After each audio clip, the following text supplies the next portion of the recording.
Okay, Chairman. Good to go.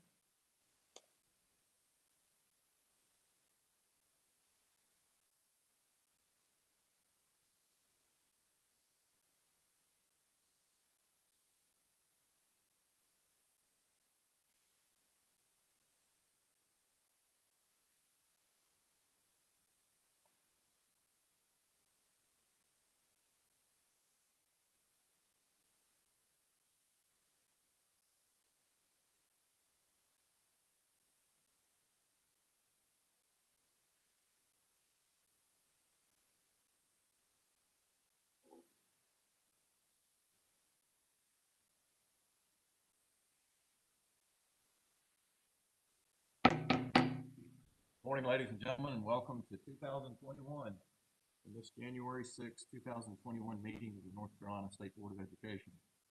Eric Davis, Chair of the Board, and I call this meeting to order. I hope that each of you enjoyed the holiday season, including small celebrations with family and friends, and a time to refresh and recharge for another year of opportunities to serve and support our public school students, their families, and our educators, particularly as we emerge from the COVID-19 pandemic. We're grateful to our public health and science experts who have developed several vaccines, which are now approved to provide much needed protection against the coronavirus. The vaccine is another tool we can use to achieve our goal of fully returning students to in-person instruction safely. And in this meeting, we'll hear from our partners in the Department of Health and Human Services, updating us on the vaccination implementation across the state. Sadly, though, since our December meeting, we have lost additional colleagues in our public schools, including an educator in a Lincoln County charter school and in Johnson County public schools. We extend our heartfelt condolences to their families and their school communities. This time, please join me in a moment of silence for these much-loved educators.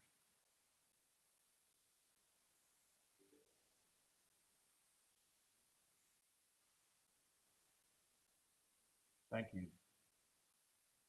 We join with the educators and every staff member in these schools in rededicating ourselves to the education and safety of every student in every school in memory of our fallen colleagues. I now welcome board members, advisors, staff, visitors, online listeners, and Twitter followers. In particular, I'm delighted to extend a warm welcome to our newly elected officials.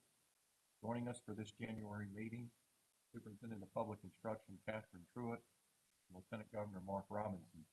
Superintendent Truitt, would you like to say a few words?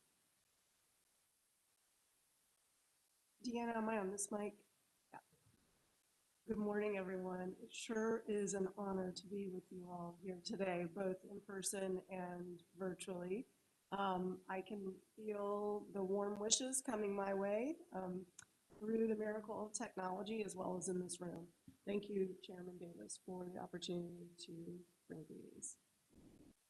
Most welcome. And to our Lieutenant Governor Robinson, would you like to make a few remarks? Well, again, as Superintendent said, it's an honor to be here. I'm looking forward to getting the chance to work with all of you all to better the experiences of our students here in North Carolina, and I hope we can reach some common ground to make that happen. So again, I'm honored to be here and looking forward to working with all of you. Thank you, Lieutenant Governor. In addition, I'm delighted to welcome Ms. Allison Schaefer, our newly appointed General Counsel. Ms. Schaefer, would you like to make a few comments?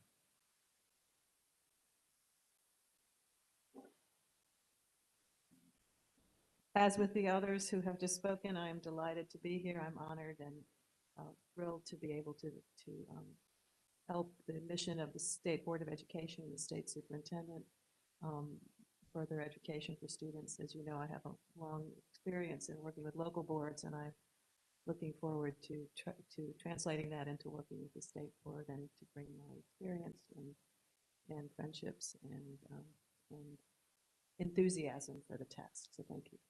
Thank you, Ms. Schaefer.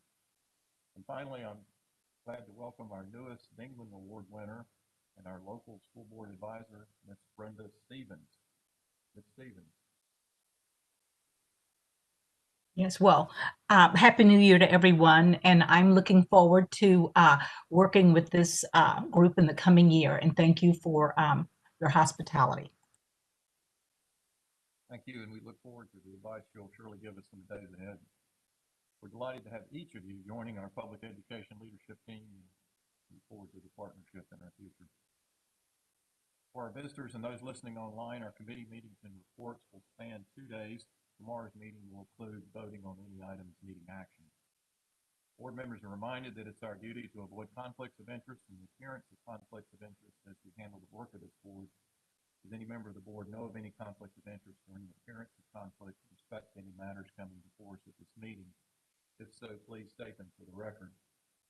If during the course of the meeting you become aware of an actual or apparent conflict of interest, please bring the matter to the attention of the chair.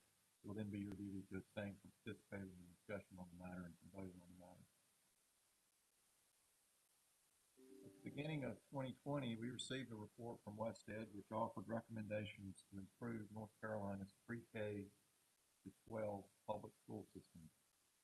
Over the past year, while combating the pandemic, we also made considerable efforts in partnership with the governor's office, DPI staff, and other stakeholders to develop a comprehensive set of strategies to elevate the academic achievement of all students across our state.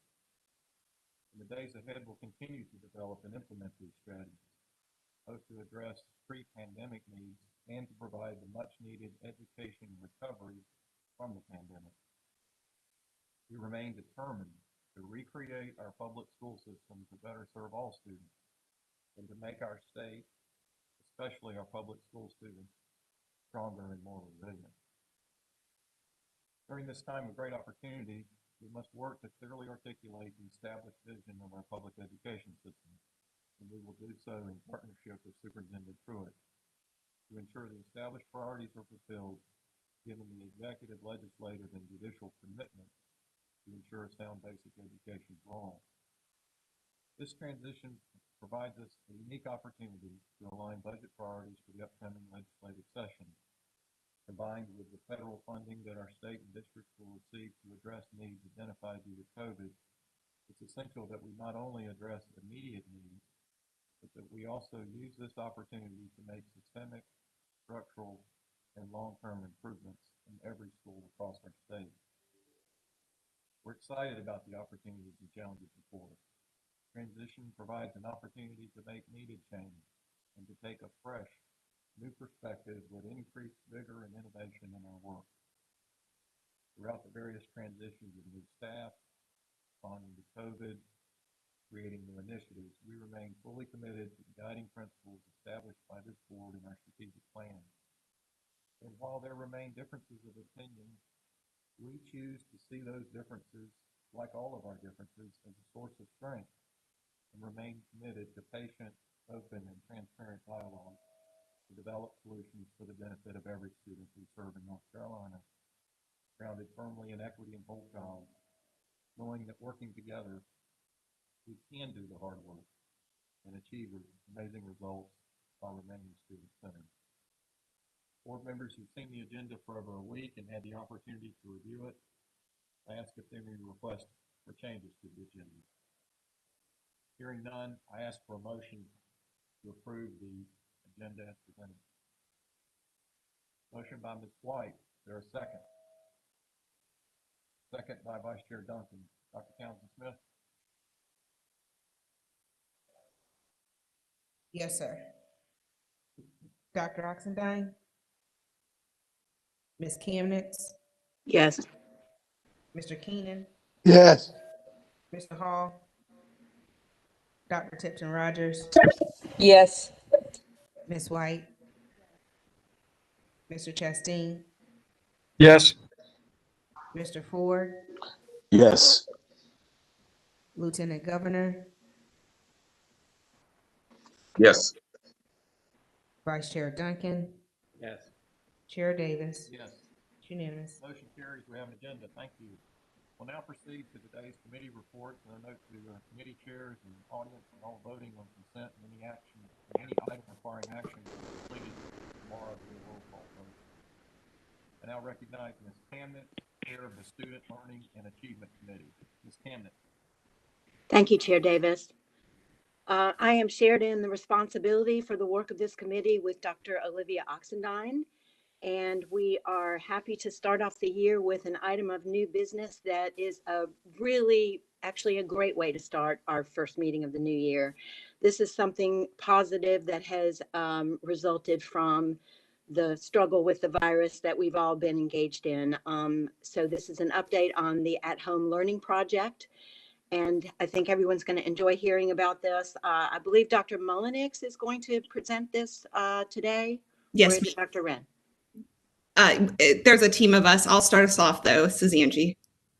Thank you, Dr. Mullenix. Yes, ma'am. Good morning. And definitely, I am so excited. I'm just beaming to get started in sharing this project. This is this has been such a delight. I would say in the last little over a year that I've been at DPI, this has probably been one of the highlights of getting to work on this project. So with that being said, good morning, Chairman Davis, Vice Chair Duncan, Superintendent Truitt, members of the board, and everyone listening with us this morning. Under the supportive leadership of Dr. David Stigall, Deputy Superintendent of Innovation, I am joined today by Dr. Vanessa Wren, Director of Digital Teaching and Learning, Ms. Amy Ryan, Director of the Office of Early Learning, and Dr. Christie Day, Assistant Director of K-12 Standards Curriculum and Instruction. My name is Angie Mullenix, and I'm the Director of K-12 Academics and Innovation Strategy. And today we are so pleased to bring you an overview and update of the at-home learning project, which is an equitable remote learning option for students, teachers, and parents.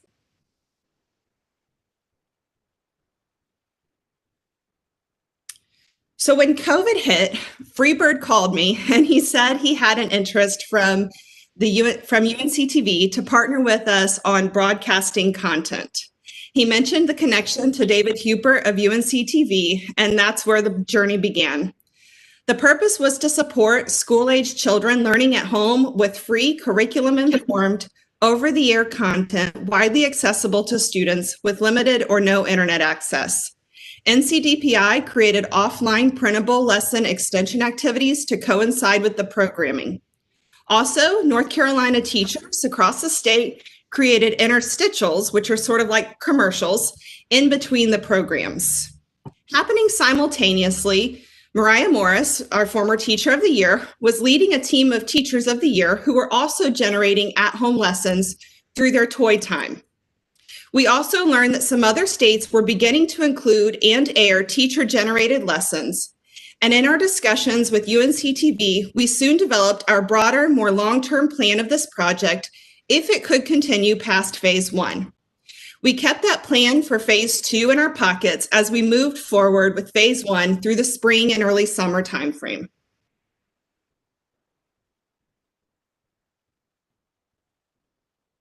So before we dive into phase 2, I want to briefly cover the impact of phase 1. During phase 1, we saw viewership increase across the first 10 weeks. While some weeks fluctuated, we saw the greatest spikes in weeks 8 and 10 in the Charlotte-Mecklenburg area. The next few slides will convey some of that increase in viewership.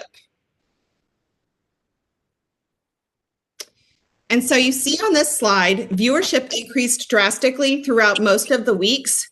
Week 6 was most likely the spring break timeframe, of which many districts still took a traditional spring break away from remote learning.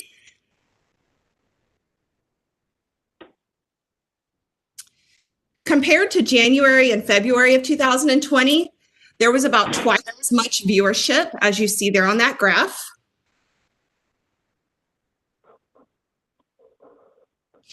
Similarly, compared to the previous year at the same time, you see the orange indicates phase 1 viewership, and the blue is the same time of the previous year. So you see with that graph, a drastic increase in viewership.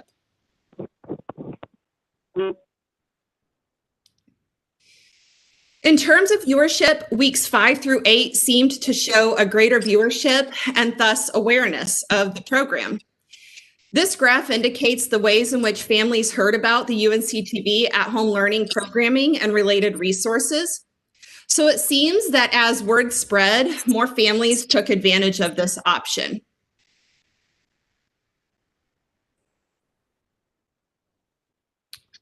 Although the viewership for Phase 1 at-home learning initiative was significant in comparison to the previous year's viewership, this data indicated that 46% of families said that teachers were not using the PBS UNC-TV content for remote learning. 18% said that they were, and 36% said that they were just unsure if they were or not. This information helped us to know that we needed to adjust the content so that teachers felt confident that it was standards aligned and something that could be embedded in the teacher's lessons, learning management systems, or other means of daily instruction. Knowing that standards aligned teacher-generated content would be a valuable option for teachers, when we sought to narrow the focus on grade levels that we could reach with the available funds that were provided through the CARES Fund 10% set aside, we used data from this also to help us understand that the pre-K to 3rd grade band, as well as the 4th to 8th grade band, were the most needed grades that parents and families and teachers indicated they would look for more grade level resources. And so we also looked at some research to help us to hone in on where we should focus with a not a large set of funds that we had available. We really needed to hone in and make sure we were focusing our efforts on the most needed areas. So we also looked at projected impacts of COVID slide, to which the Brookings Institution provided some insightful research to tell us that math and reading loss are projected to be significant due to COVID. And you see the key findings there to the left. I'm not going to read those to you, but they are worthwhile to look at.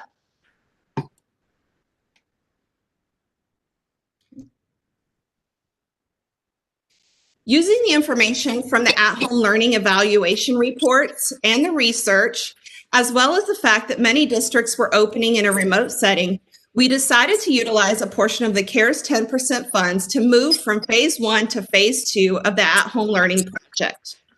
Phase 2 teachers, North Carolina teacher-generated content. The main components of Phase 2 include lesson development, learning supports, research and evaluation, learning and dissemination.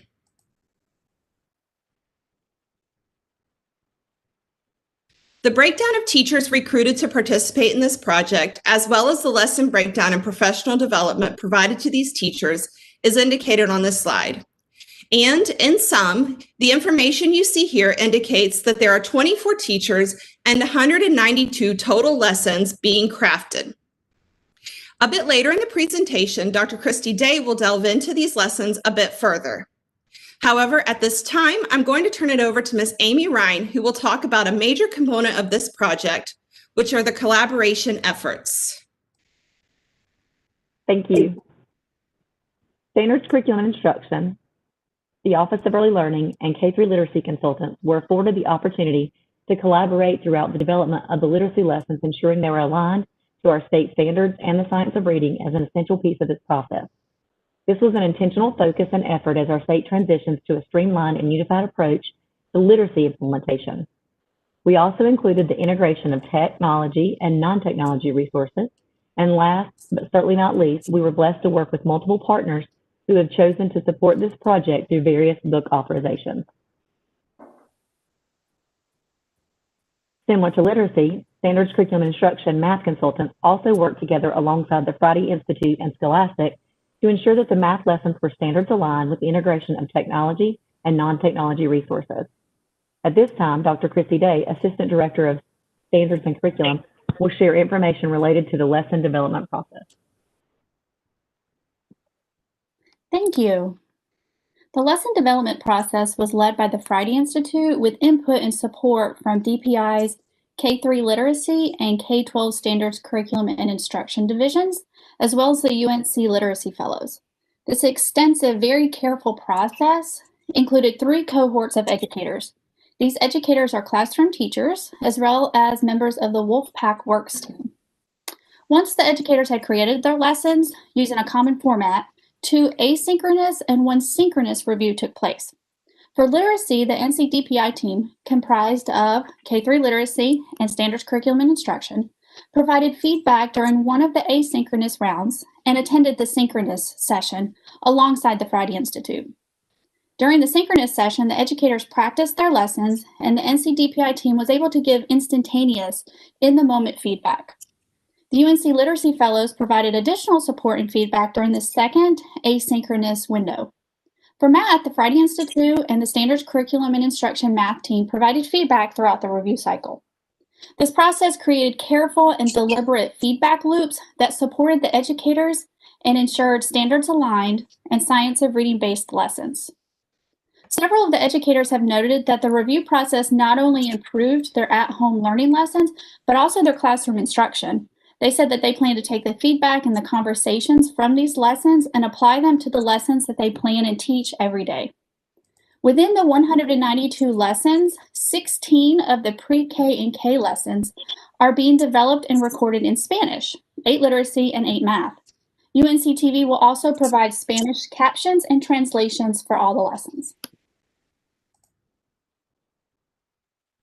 As I mentioned before, the educators followed a common format for all the lessons. These lessons included learning goals, standards, instructional activities, intentional engagement, extension activities, and more. So the lesson started here, a formatted on-paper plan, and then moved to the next portion of the process, which is the delivery and recording of the lessons. The educators work with the Friday Institute and UNC TV to record the lessons over a weekend. As you can see, the needed equipment, the props, and personnel were provided to make sure these recordings are a success. Currently, a number of the lessons for Cohort 1 have already been recorded. We're in the process of completing the rest of Cohort 1's recordings. Cohort 2 finished up the second asynchronous review yesterday, and Cohort 3's second asynchronous review is scheduled for Monday and Tuesday.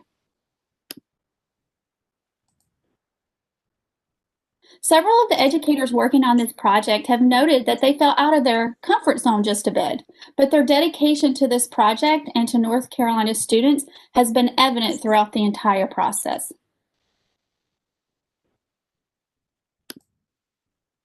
As we saw earlier, the lesson began as a plan on paper, and here we are, a lesson brought to life. As this is an innovative project, we have learned and adapted alongside our partners. The process was improved along the way to meet the needs of educators and ultimately the students and families. It has been a true team approach. Once the completed lessons are in final form, they are handed over to the digital teaching and learning team here at DPI. Dr. Vanessa Wren will now discuss how this content will be accessible. Good morning. Thank you, Christie. The purpose of this initiative is to provide broad access to high-quality, standards-aligned digital content. And we also wanted to make sure we had a lasting impact. So as you've heard, we certainly assembled all the right players to make this happen. And as part of this, we are going to curate all of the lessons in the Go Open NC platform. And this is North Carolina's open education platform where all of the materials are there for educators to access. They can use them as they are. They can change them, remix them, and everything in there will be tagged by grade level, subject, and standard. And we meet all accessibility requirements as well. And then it was also very important to make sure that all of our parents and caretakers had easy and ongoing access. Therefore, we are housing all of these lessons in our DPI YouTube channel, and we'll also organize those lessons there around grade, subject, and standards. And of course, the lessons are also broadcast through UNC TV. The first lesson will air on February 1st and then on February 2nd. We're airing math on Mondays, ELA on Tuesdays, and then reruns on Thursdays and Fridays. Digital Teaching and Learning has a rich history and effective partnership with UNC TV. We have been working with for several years with our teacher summits and video lessons on digital learning, and this is just one more way that we have excellent partnerships to produce quality digital content. And lastly, as part of our Rethink K-12 Education federal grant. The lessons will be part of the content that we will be developing for grades K through 8. So as you can see here, I think we have really met the purpose of this initiative and have ensured that there will be ongoing usage and impact. So in closing, I'm going to turn it back over to Angie. Thank you, Vanessa. In all of these components of phase 2 that you've heard about, we have had such a great sense of partnership with many across the state. At this time, I would like to take a moment to lift up the voices of some of those partners. The Friday Institute is delighted to provide leadership for the teacher-generated lesson portion of the AHL initiative. Working with NC teachers is indeed a privilege and an inspiration. And that is Dr. Hiller Spires, the Executive Director of the Friday Institute. And next we have Marie Himes. She's a research associate who is also working alongside Hiller on this project. And she says, in a year of unprecedented change and uncertainty, it has been incredible to see the ingenuity, passion, and expertise of North Carolina educators. Through the Friday Institute's partnership with NCDPI, UNCTV, and 24 North Carolina pre-K through 5 educators, the At-Home Learning Project actualizes our state's belief in equitable quality learning opportunities for all North Carolina students. And David Hubert, director of the Media Innovation Lab, and who has been on board with this from day one when Freebird made that introduction, says UNCTV is honored to collaborate with DPI, the Friday Institute, and educators across the state to provide high-quality educational content for all North Carolina children. UNCTV's broadcast reach, along with these standards-aligned lessons, have the power to educate, inspire, and engage early learners throughout the state. Plus, after just one weekend of shooting, I can confidently say that our teachers are the best. Their passion, energy, and ability to connect with children, even through a screen, is second to none. And also from UNCTV is Jadepacker, Kids in Education Engagement Program Manager. And Jade says, UNCTV is thrilled to partner with NCDPI, the Friday Institute, and educators across the state to provide children with equitable access to high-quality educational content. Throughout the content creation process thus far, we have been able to witness the incredible passion that our educators have for serving children and families, and we are so excited for the state of North Carolina to see how just amazing they are. And finally, we have several partnerships with book publishers, as Amy mentioned, and one of those is Lisa Thomas. She is the North Carolina Account Executive for Scholastic Education, and she has really spearheaded Scholastic's partnership with us on this initiative. And she says, on behalf of Scholastic Education, I am extremely excited and humbled to partner with NCDPI, UNCTV, and the Friday Institute in this important literacy project. Scholastic is the world's largest publisher of children's literature, and in celebrating our 100-year anniversary this year, I can't think of a better way to engage the literacy development of students while supporting educators. I look forward to the continued partnership and getting these amazing books into the hands of children across the state. Each of these key leaders, as well as the teachers, UNC Literacy Fellows, publishing companies, DPI staff, other Friday Institute, and UNCTV staff, have been instrumental in this work. While it has been challenging at times because we are doing this work in the midst of a pandemic, we overcome the challenges and we continue to learn many lessons that will carry us forward if we have the opportunity to further this project beyond those 192 literacy and math lessons. Thank you so much for your attention, and we'll now open it up for any questions you have. Board member questions or comments on this wonderful project?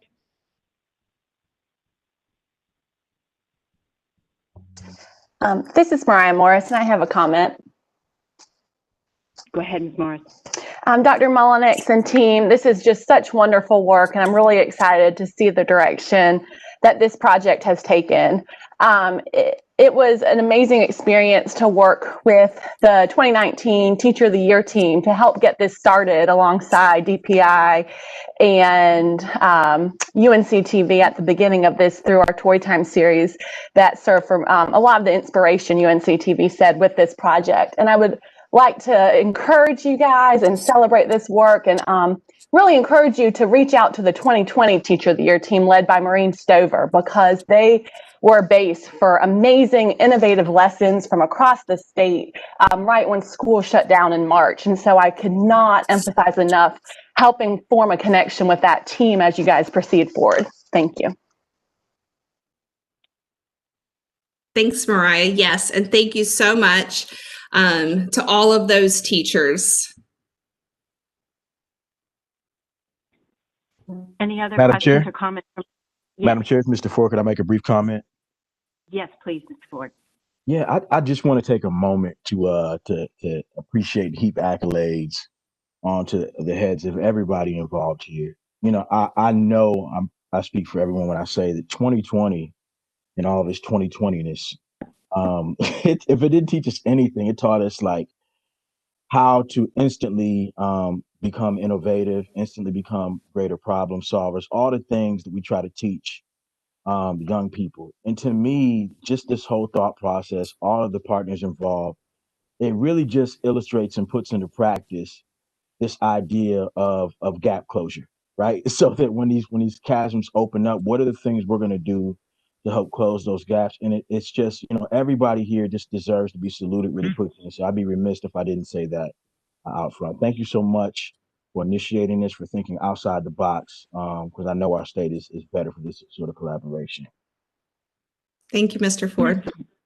Ms. Kamnitz, this is Olivia. Go ahead, Dr. Oxendine. Thank you so much. I am having to do this through my phone, so this is somewhat awkward. I hope everyone can hear me. My point is this. I remember the advent of education TV, and it's just, you know, it's just inspiring, and it just leaves me with a good feeling to know that there is still room for education TV in the world of public education, because, I mean, we have advanced so far in technology and platforms and various modes of communicating via technology, and we can go on and on with a list of new terms that could fill a glossary forever. But here we are with UNC-TV and the role they play in our effort to continue educating children, students in North Carolina during this pandemic. So that's just the kind of the aha that I'm having as I listen and listen to the presentation and look at the PowerPoint. Thank you. Dr. Oxendine, when we, you know, when the pandemic first hit, I don't remember who we were talking with, but it might have been UNC-TV, it might have been within our division. But at any rate, we looked at what happened in 1918. What did they do for education? And they taught through a radio. And it's kind of ironic that we have all of this technology, which we're using, but yet we ultimately went back to what that tried and true approach of outreach. And we're doing this through the television. But that's still kind of like this approach that you would think, wow, we're really using the TV to reach our students. Of course, we have our other means as well, but yeah. Well, thank you so much. I know you don't mean this, Angie, but I do feel compelled to say I didn't teach. I mean, I taught much a longer period after 1918. But I did not mean that, Dr. Oxendine. But your point is, well, we're tagging on to the same idea. Thank you.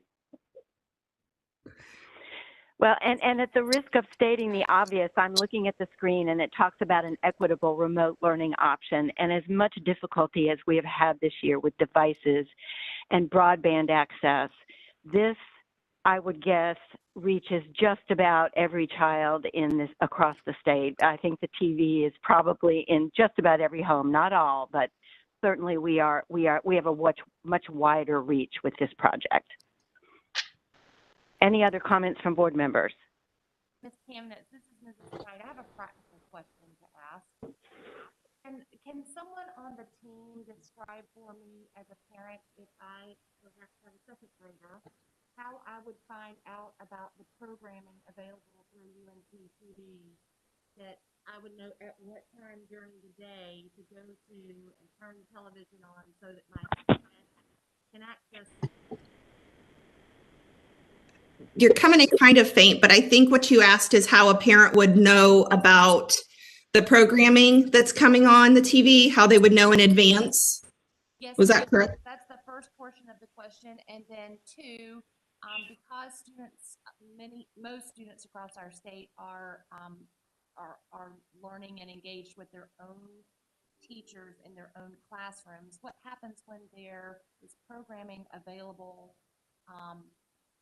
at a particular time, but students are supposed to be engaged with their own classroom teacher?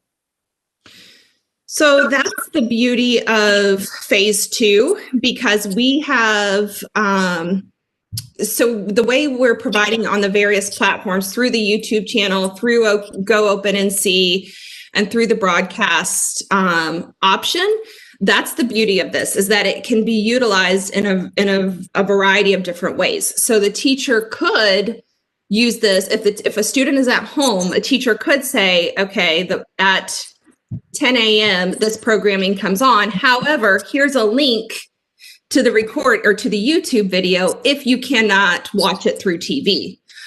So there are some, and YouTube is kind of this nuance. Vanessa and I were talking about this when we were setting this up, that YouTube would be valuable because we have our students with internet access. So they're okay to log on to their LMS and use that platform.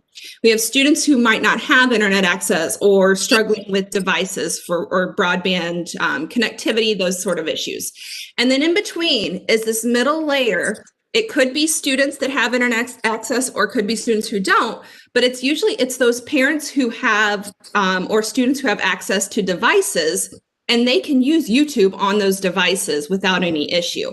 And so YouTube is sort of this middle ground. So there are many different options for the students to access those lessons, and the teacher can provide, with phase 2, the teacher can provide a variety of different schedules that would fit that student. So if they can't get on at 10 a.m. to watch a video, the lesson on TV that's being aired, they could still access it through YouTube or their LMS, or however the teacher has decided to integrate it into the instruction.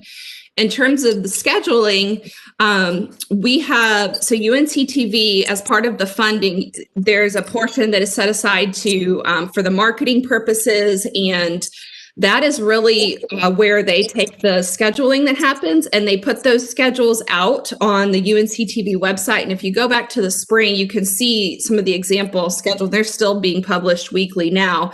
It's still curated content, but once we start airing these lessons, those schedules will include these aired lessons as well as the other curated content that they'll have airing. So UNC TV updates those schedules every week. They're posted, and in the spring, we were only able to have them updated the week before. They were able to get them and then update them on the website. And that wasn't really a lot of lead time for teachers and parents.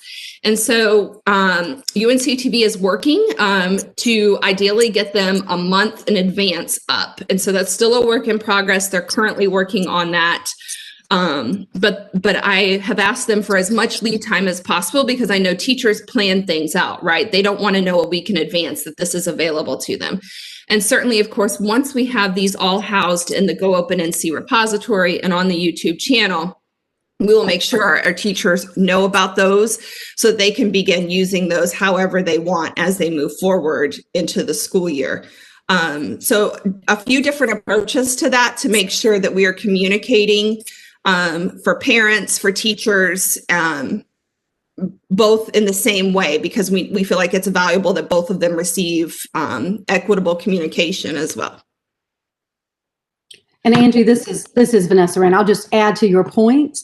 The design of the multiple access points has been made to be flexible because we know that in some cases, educators, parents, and caretakers will need to download the content. And so we've also made it where this will not always require an internet connection to be able to view and watch these lessons. And so we're making sure that we're very mindful of the multiple ways that parents, teachers, and caretakers need to access this content, and also making it in a way where our educators can embed this in their ongoing lessons and have future use as well. Certainly, as we've done with our past videos that we've worked with UNC TV, it's going to be a lot of communication to make sure that everyone understands. And I think so many times we fail in this area. We have good stuff, and we have folks who don't know about that. So one of our goals is to make sure that we have communicated well the schedules, the content, and the multiple methods to access this.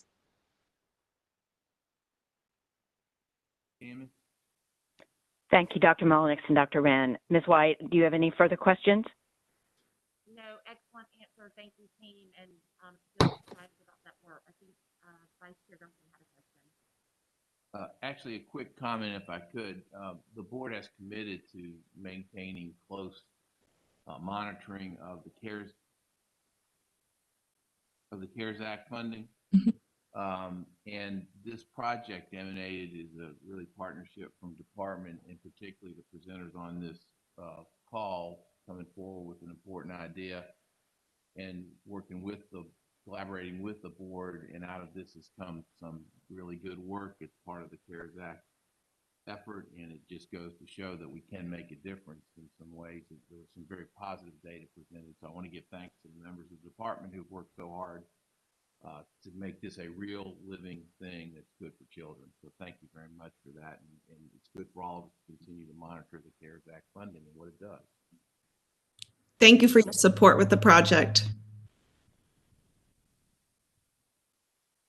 Hearing no further comment, we'll move on to our action items, our one action item.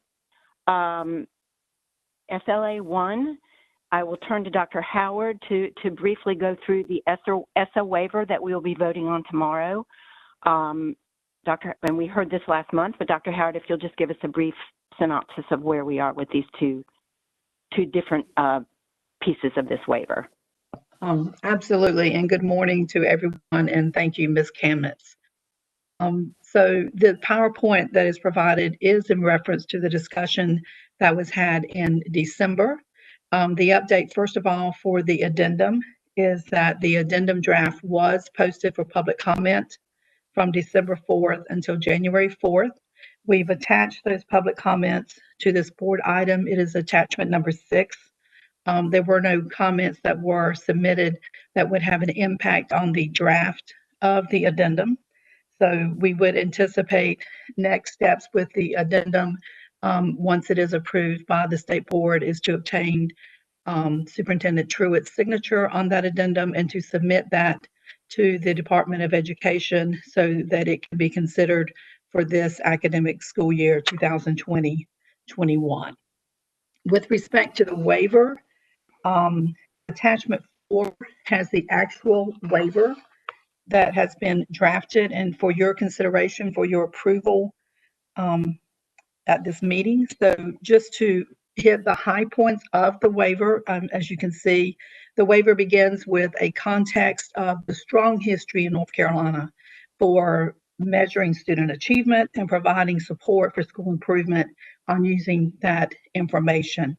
And of course, this predates No Child Left Behind, both with respect to administering assessments in grades 3 through 8 in high school and for the accountability model that has evolved over time. So there is strong commitment to this, but of course, in the context of the 2020-21 school year, there is strong concern that has been expressed not only by all of our colleagues and North Carolinians, but also our peers and professional testing and accountability individuals across the country with respect to the validity, the reliability, the equity, and the fairness of the test administrations for this school year. And it's recognized that the information from these assessments will be very useful as is intended for local use and future planning in determining the needs of students as they return to school full time. However, using that data for accountability comparisons is being cautioned at this time. And on page 2 of the waiver, and you can see here, are listed 5 very specific unintended consequences that would occur if using the data from the assessments for accountability for this school year. And just to hit those very quickly, the first one is, of course, validity, which we've had many conversations about. The validity of an assessment is that the student has opportunity to learn. And while our students are continuing to learn, and we're very thankful for that, we know that this learning is occurring in different environments and not necessarily the consistency that we typically have in a school year. And so this potentially does have an impact on the assessments and the outcomes, and then a greater impact, of course, on the accountability comparisons. For many school children, if they return to the school to take an assessment, it would be the first day they were back in school since March 16th, 2020.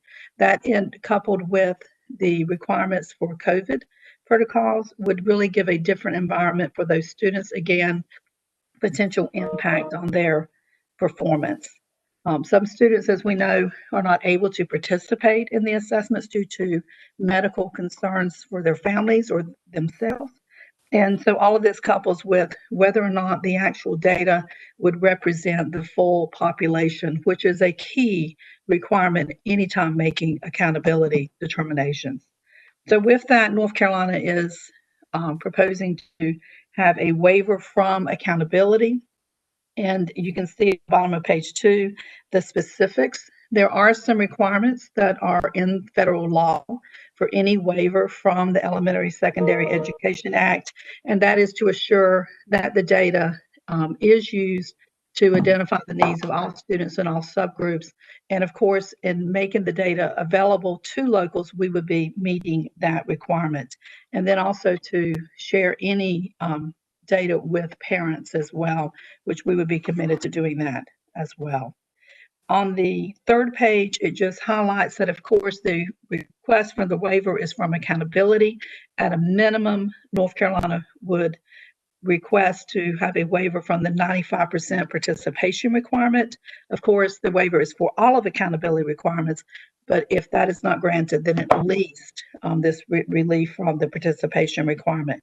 But with that, North Carolina would also be committed, though, to still calculate that percent participation, to share with districts that the expectation is that as many students are tested as possible, and to share that information, but not in a punitive manner, which is the way participation is now calculated into school performance grades based on federal law. So the approval of the waiver, the intention is to focus educators on evaluating the test data locally to determine the impact of altered learning environments, supports, and access, with the purpose of identifying actions to regain learning loss and to address student needs. So there is value in having test data in 2020-21. The key question is how that information is used. And the intent of this waiver from North Carolina is to take that data and use it in a most positive way for use by our educators as they try to address needs for students as we proceed into the future. In conclusion, on page 4 of the waiver, we do include a quote from the Council of Chief State School Officers that published a memo on December 17th. And I will not read this to you. I will just highlight this and stress that the takeaway here is that all states are looking at their testing and accountability systems and trying to utilize the components of those systems, particularly the tests, to support future student learning, current student learning, while also recognizing the limitations, particularly with the accountability system. So North Carolina, like all states, are considering these, and with that, the recommendation is to approve the draft waiver so it can be submitted to the U.S. Department of Education at the conclusion of its public comment period, which closes January 20th. And so we would be in a position to send this to the U.S. Department of Education on January 21st with your approval. So thank you. Dr. Howard, what would be the time frame for hearing the results of the request? What would be our expectation from the Department of Education in terms of time? So in federal law, the U.S. Department of Education has 120 days from the submission date from the state. All right, thank you. Any questions for Dr. Howard? Ms. Kamnitz, this is Olivia. Yes, Dr. Oxendine. Thank you very much.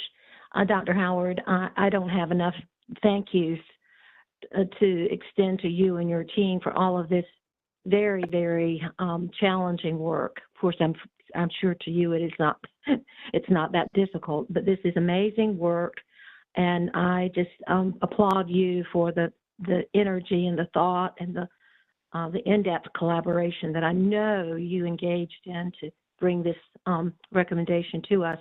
I want to make sure I understand. This is, I'm on page 3 of the letter of the attachment, and the paragraph that begins at a minimum North Carolina requests.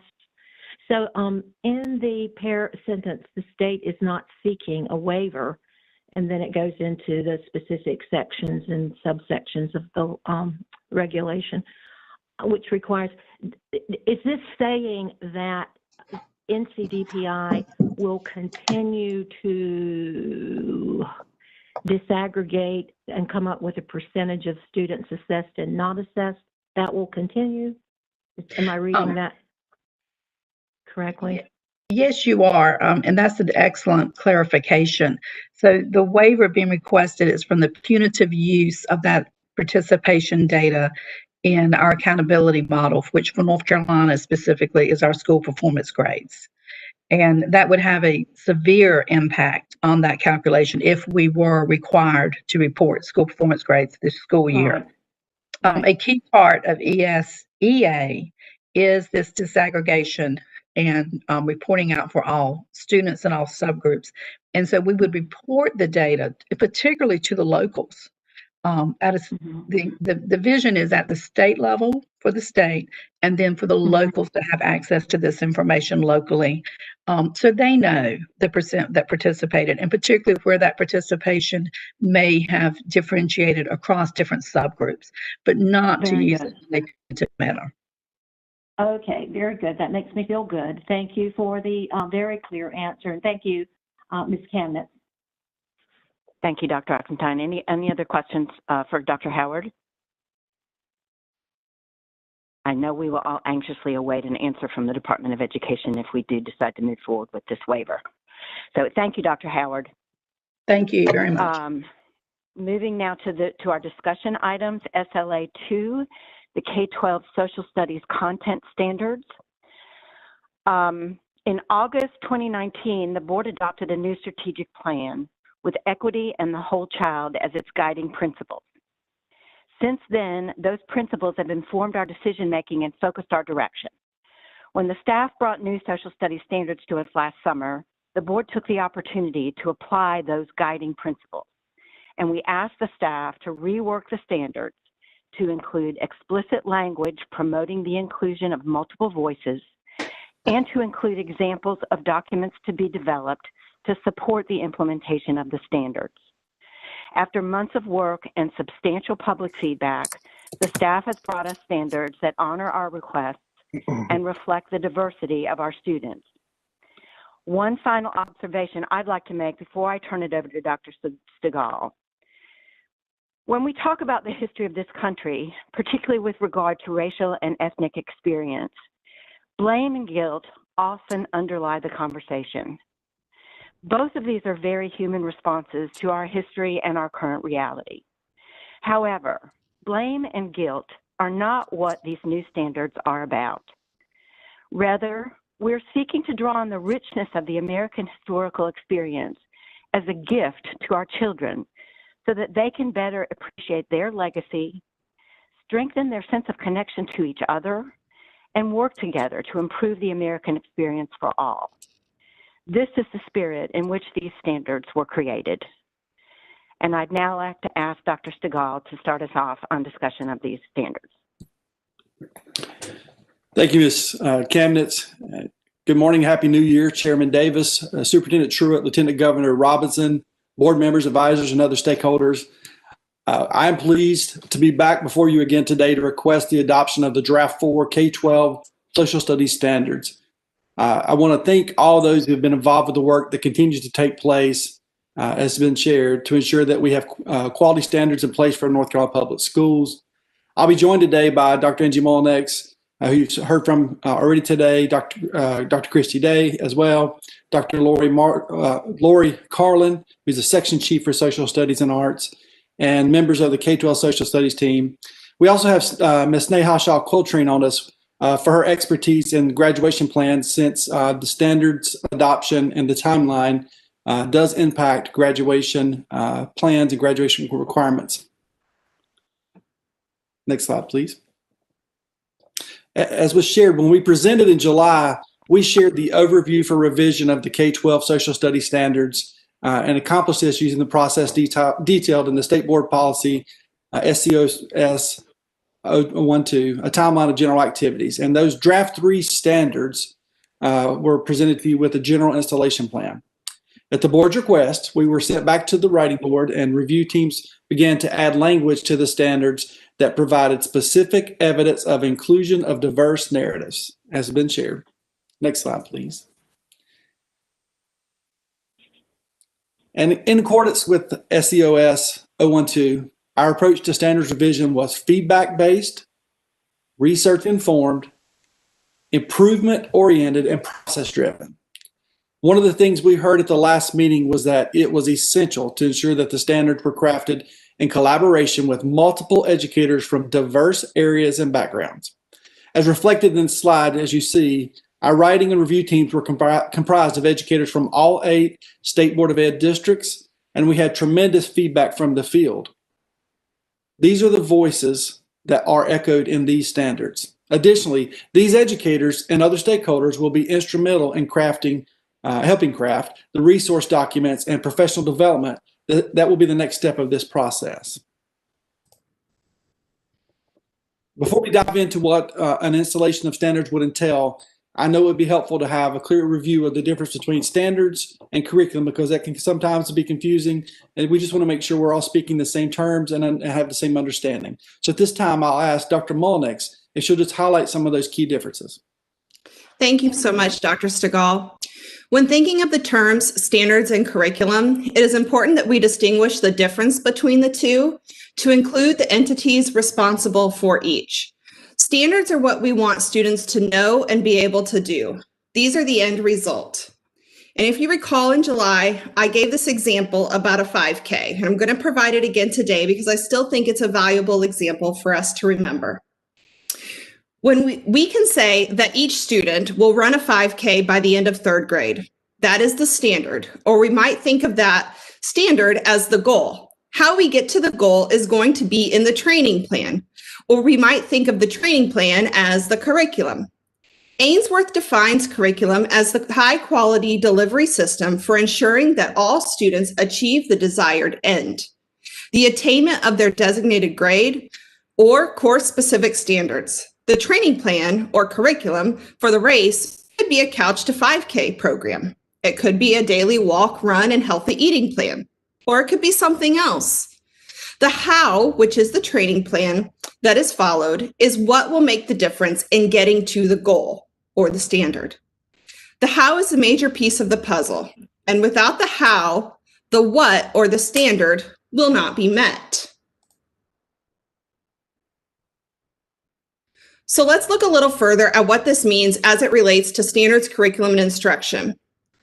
I'd like to point your attention to this graphic. Here you see standards, curriculum, and instruction. Standards are adopted by the state. The curriculum is chosen at the local education agency level. The instruction is determined at the teacher level. At the standards level, you see that is the North Carolina Standard Course of Study.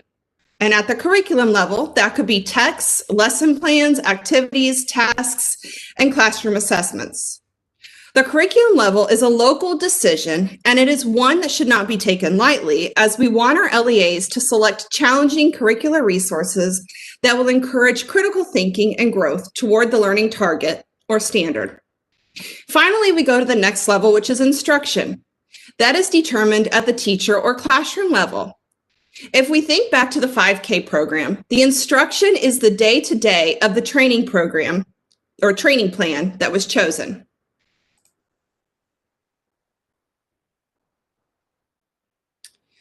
We can look at this more closely with a specific example from English Language Arts. State Standard RL 5.3 states, compare and contrast two or more characters, settings, or events in a story or drama, drawing on specific details in the text. The curriculum to help students reach that learning goal or state standard could include those reading selections you see listed. The selected curriculum could look different from one LEA to another, as again, that is selected at the local level. In thinking about that and assuming an LEA did choose these selections, the classroom instruction could look like that explained in the instruction box. That instruction might look different from teacher to teacher, classroom to classroom, so forth. However, despite the differences in instruction and curriculum, both should be selected through a critical lens that encourages student growth, sets high expectations, challenges ideals, and ensures equitable access to information, experiences, and adequate support. These specific areas of focus will then lead toward the growth of the learning targets. With this distinction having been made, I would now like to turn it back over to Dr. Christie Day, who will discuss implementation roles for these standards. Thank you, Dr. Mullinex. As we look to implement the standards in the coming months, we would like to recognize the roles various entities play in that process. At NCDPI, our responsibility is to implement legislation and policy, facilitate the development of the standards, provide support documents and training, and ensure ongoing support is available. The district is responsible for determining local scope and sequence, making decisions regarding local curriculum and materials, providing resources for teaching and learning, curriculum coaching, and providing the support needed so that educators are able to attend professional development provided by DPI or other organizations. Each school is responsible for further unpacking the standards, determining appropriate instructional pacing, developing lesson plans and student learning experiences, and engaging in professional development opportunities. The overall implementation cycle for adopting new standards includes time for installation, a year of initial implementation, and then full or continued implementation. Installation for the proposed social studies standards would span approximately 6 months, from February, if approved, through the summer months. This component of the implementation cycle involves extensive work to support teachers with understanding the standards. The NCDPI team creates support materials during this phase, such as the unpacking document and a crosswalk. The team also begins providing professional opportunities for teachers to dig in and really understand how to teach these standards. Part of the focus during these professional opportunities will be to look at what has changed in the standards and assist educators with making that shift or change in instruction. Initial implementation is when districts and schools are expected to first start teaching the new standards. As you can see, that social studies, if approved, would be implemented during the 2021-2022 school year. The DPI team and educators work to craft additional resources to ensure quality engagement for students and teachers. It is during this time that additional professional opportunities are also rolled out. The focus during this time remains on understanding the standards and supporting teachers as the standards go live, so to speak. This is when teachers are creating lesson plans and actually teaching the standards for the first time to students. So it is important for DPI to be responsive to the questions and support requests during this time. It is also important to note that there is no longer a state test for social studies, so educators and districts have time and flexibility to develop local assessments. Full implementation is the time period that follows between initial implementation that year and then when the standards are reviewed and revised again. According to state board policy, standards are on a 5 to 7 year revision rotation cycle. During this full implementation period, DPI continues to be responsive to the needs and the asks of the field. Professional opportunities, additional materials, and data collection continues. I would now like to turn it over to Dr. Lori Major Carlin, who will explain how the NCDPI team responded to the state board requests from this summer. Thank you, Dr. Day. It's my pleasure to be back before you all today, and I'd like to take an opportunity to acknowledge the tremendous work facilitated by the DPI Social Studies team. The members not presenting today are Michelle McLaughlin, Justin Knox, Felicia Sanders, and Tom Doherty. In our July meeting, the State Board of Education asked us to return to the writing and review teams to ensure the inclusion of explicit language identifying topics, groups, and ideas. You also asked us to incorporate another opportunity for public feedback. And finally, you asked to see examples of what additional support resources might look like once standards are adopted. Today, we will be sharing those along with a clear timeline and strategic installation plan.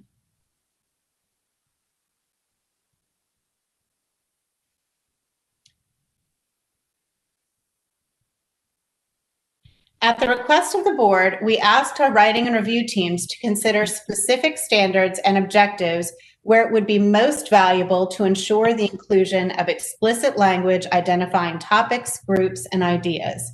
In this document, you can see the standard on the left, the existing objectives in the middle column, and any additions or changes that were made in the right-hand column.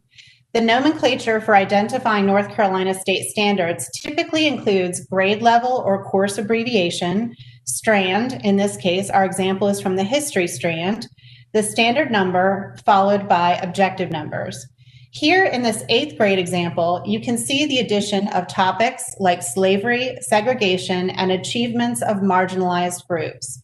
This document was available for public feedback survey so that stakeholders could see exactly where we met the requests of the state board. You can also see where topics or ideas were introduced for the first time in each course in the bold font.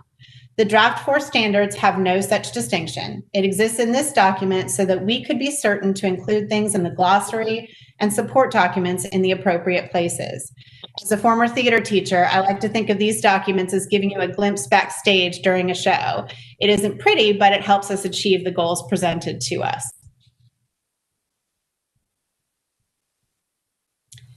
In this geography example from American history, you can see the topics of voluntary and involuntary migration, as well as slavery and reconcentration of populations were added in new objectives. You can also see that teams were thoughtful in the total number of objectives included in each course. One of the goals for all teams was to ensure that there is a manageable expectation for the content in a particular course. It is also why the revision teams paid such close attention to vertical alignment throughout grades and courses. There's a lot of history to cover. We need to ensure that students are having equitable access throughout their schooling.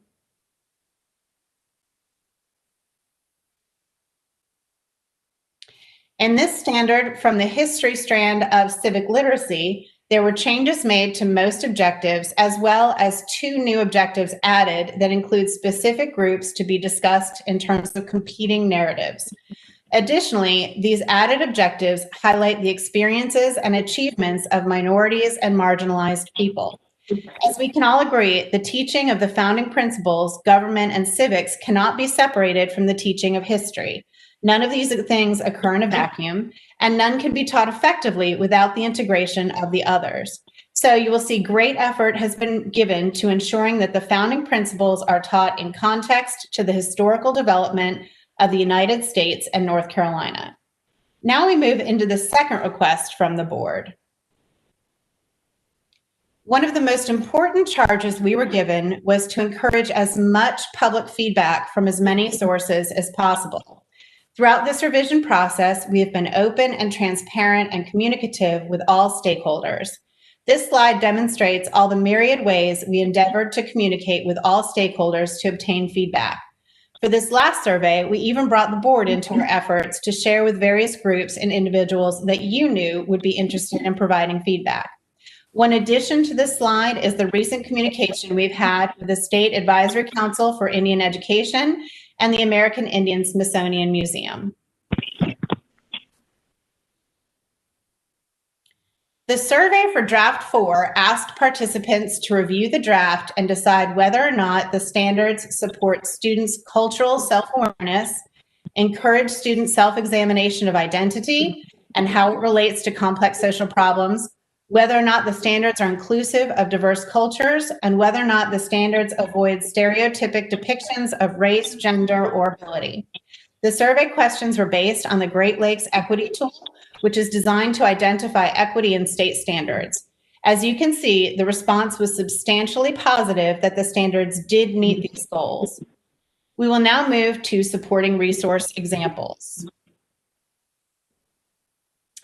This is a template of what the team has designed for the unpacking documents that will be one of the supporting documents for teachers and district leaders.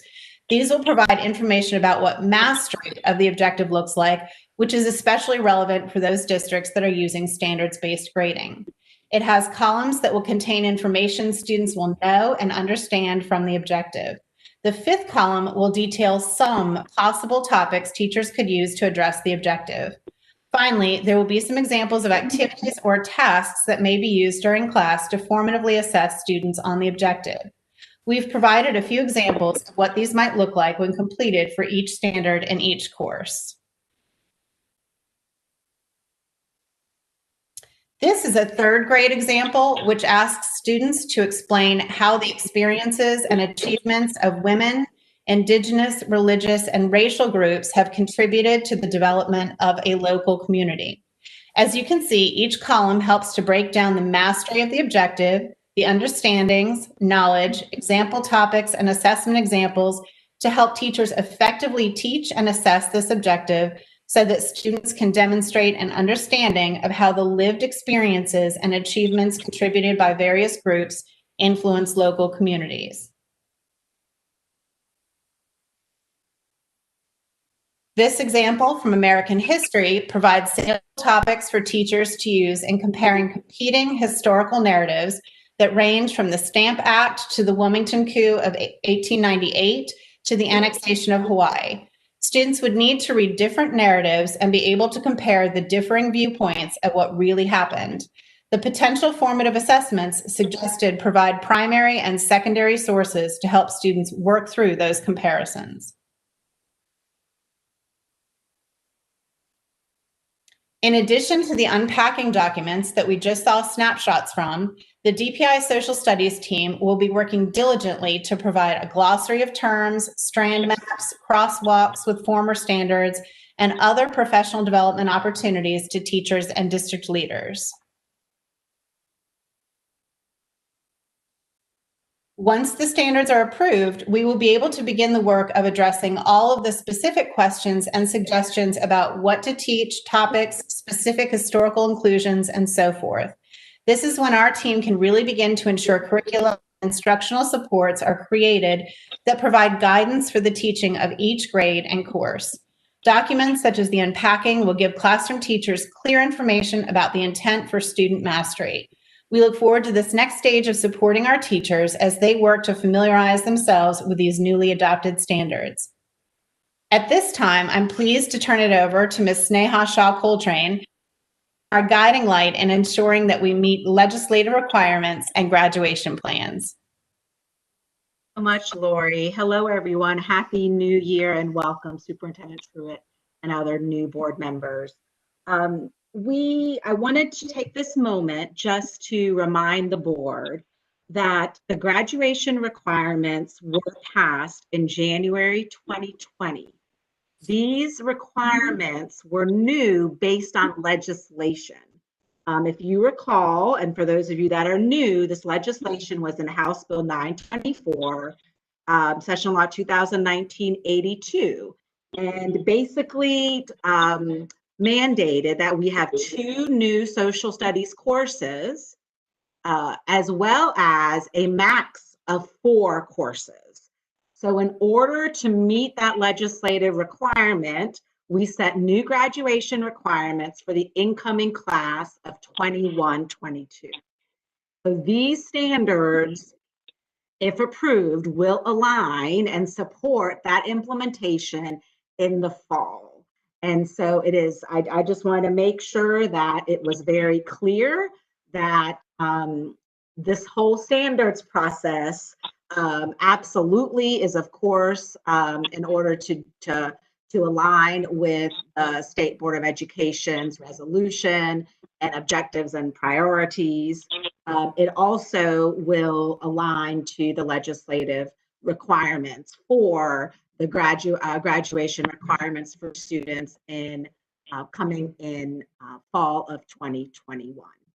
And now Dr. Segala is going to summarize the rest of the presentation. Thank you so much. Thank you, Sneha. Again, anytime you make changes and you go through revisions, it's important to make sure that those who will implement it and those who are closest to our students have opportunities to give feedback. And as you see, Draft 4 public feedback resulted in 85% overall favorable for adoption of these standards. The writing review teams were comprised of from educators from across all State Board of Ed districts. And this public feedback was open for 103 days. And again, over 7,000 stakeholders responded. So we're very pleased with the amount of response we got to these, and we appreciate the amount of work that's been put into it by so many. As been shared, we have Draft 4 for you today. Our recommendation is that the State Board of Education approve the proposed standards, and we'll continue to share ongoing plans for supporting our districts and our charters and successful implementation. And we'll provide regular reporting on those efforts back to the board. Thank you. Thank you to all of you for that very thorough and helpful presentation. I think we now have a much better understanding of this process and the differences between standards and curriculum and instruction. Turning to my fellow board members and advisors, I'm sure that we're going to have some questions here. So who would like to start us off?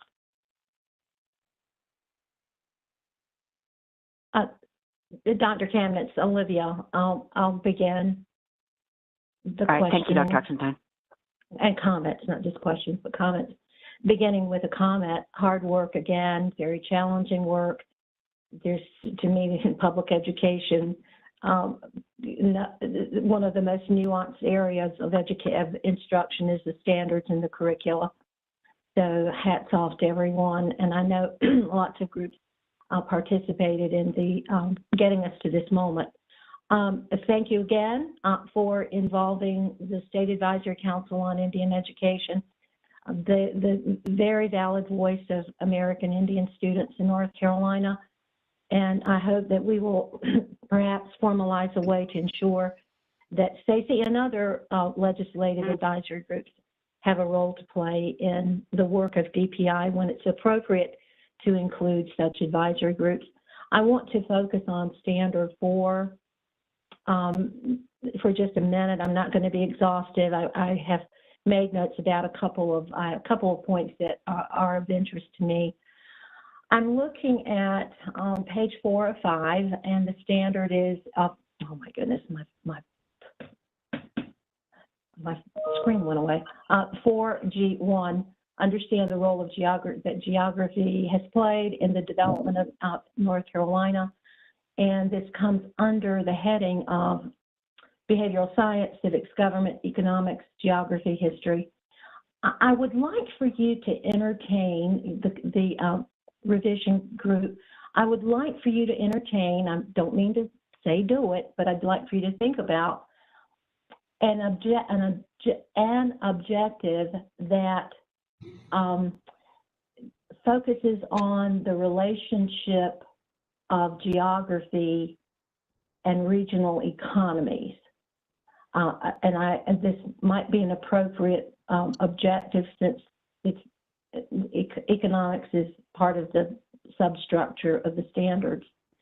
So, in other words, how do the three regions influence or have influenced the local economies? And I'm thinking about how, let's say, the farming economy in southeastern North Carolina might differ from the economies in the western part of the state. Just something to think about. Number 2 is this. A first-year teacher teaching 4th grade social studies may be in a quandary about the meaning of indigenous people.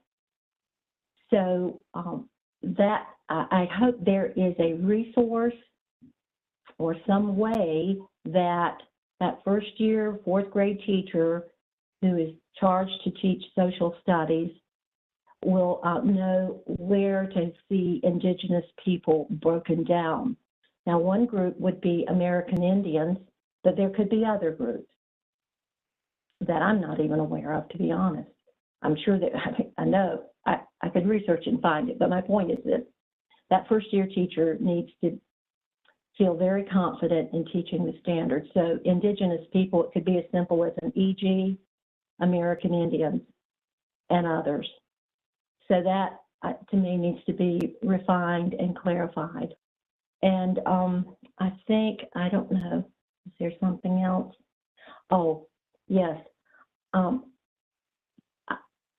Help that first year fourth grade teacher understand the difference between marginalized groups, maybe Indigenous groups, racial groups. So is there any overlap? Are we talking about distinct groups?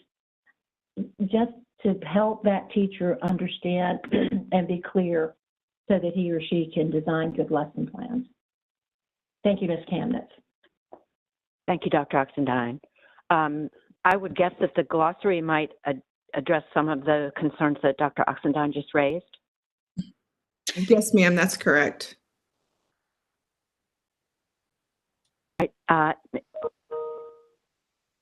Anyone else have a question or a comment? Ms. Kamnitz, this is Maureen. Go ahead, Ms. Stover. So just one point of clarification. I just wanted to make sure I'm understanding correctly that students who are currently enrolled that are before the 2021-22 cohort, they'll still be taught under the old standards? Ms. Shaw Coltrane? Yes, correct. However, the board did adopt economics and personal finance prior to these standards. And so those are for this current student body. But yes, these would be for the incoming 21-22 students, and the students prior will be under the prior standards.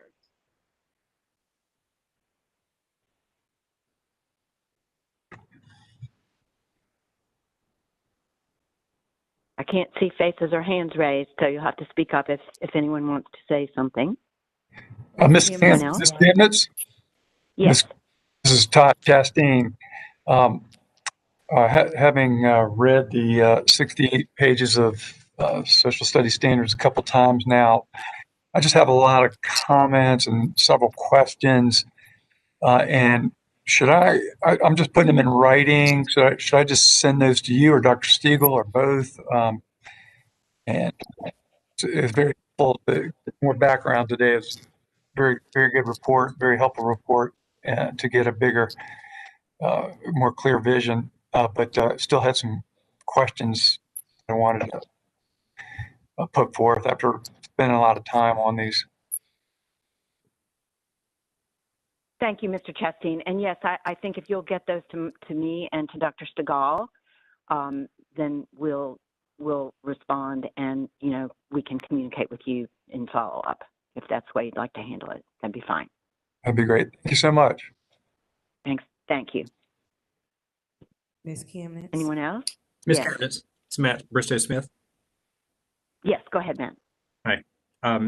Ms. Kamnitz and to our DPI team, if we are to help our public school scholars understand the past, but also to navigate their futures, it is important that we empower them to be critical thinkers and engaged citizens who can think independently and process information. Understand perspectives, including those that differ from their own, and understand that they're not only witnesses to history, but they're also architects of the world in which they live and the world that they deserve. When it comes to facing the hard truths of our American narrative, what and how we teach history in our public schools matters. And it matters incredibly at this moment in history. And to be frank, it gives us an opportunity to create an empowered citizenry that can work toward the more perfect union that Lincoln wrote about. And it places us squarely in the inescapable network of mutuality that Dr. King spoke about.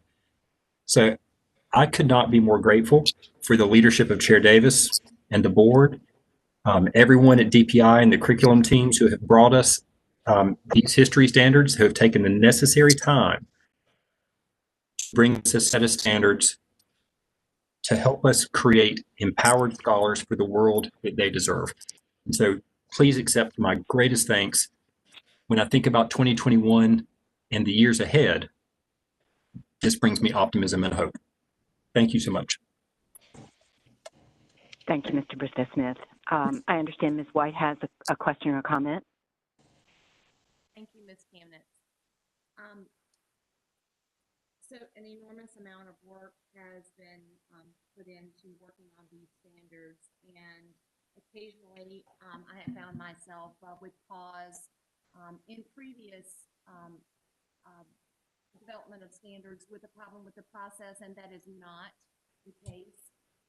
This committee has done an enormous amount of work, and I'm very proud of the process that was pursued to get these to the point where we are today. Unfortunately, out of the 85% who support the standards as they appear right now, I'm going to have to fall into 15%. The inclusion of the word gender identity in multiple places throughout the standards is room for pause for me. I would be fine with the inclusion of the word gender, as gender is based on science and the clear scientific data that suggests that human beings are born as either male or female, and that does not preclude a choice. It is science, but the idea of identity at this point in time is a word that would give me pause and is going to prevent me from approving the standards if written at this time. I would give note that I know that board members have been included on emails from several organizations that share the same view. One recently received last night by Mr. Chuck, Mr. Charles Walkup Jr., expressing concern about the use of gender identity in the language.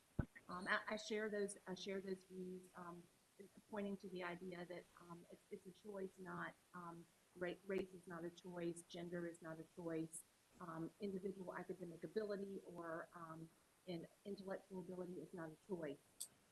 So that's the reason for my dissent there.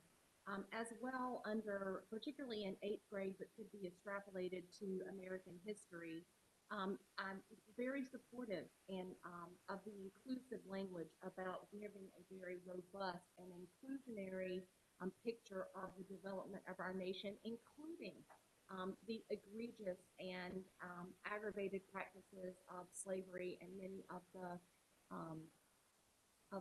systemic issues that have impacted our nation as a result of slavery. However, I express with no control over curriculum, which is absolutely determined by the local district, I do worry that individual input may use the new language to bring as Ms. Kamnitz stated in her opening statements, guilt into the classroom, as opposed to a very proactive, pro-unity approach about how we deal with issues facing our nation today. An example of a solution to this, particularly with American history, where we've talked about 8H 1.3, explain how slavery, segregation, voter suppression, reconcentration, and other discriminatory practices have been used to suppress and exploit certain groups within North Carolina. To me, that's a slant towards inclusion, but it also connotes only a negative approach. We could also include another recommendation that says, very simply, explain how the use of federal, state, and local programs funded through taxes paid for by the American citizens have been employed to combat inequities, injustices, discrimination, progress. So if we're going to include one, we must include the other. That same subtopic could be used in American history and with civic literacy. So those are my two primary objectives. As a former social studies teacher, I agree with Mr. Briscoe Smith.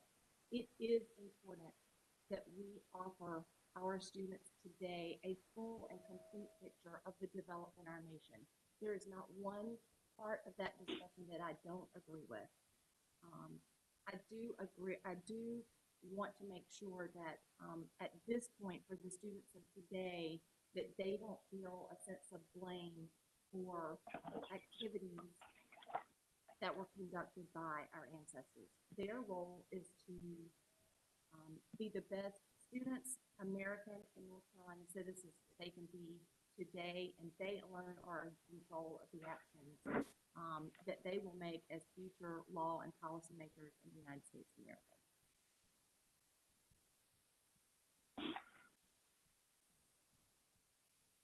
Thank you, Ms. White, for being so frank and trusting of all. I think we're all feeling a great deal of trust around this virtual table today, and I appreciate that.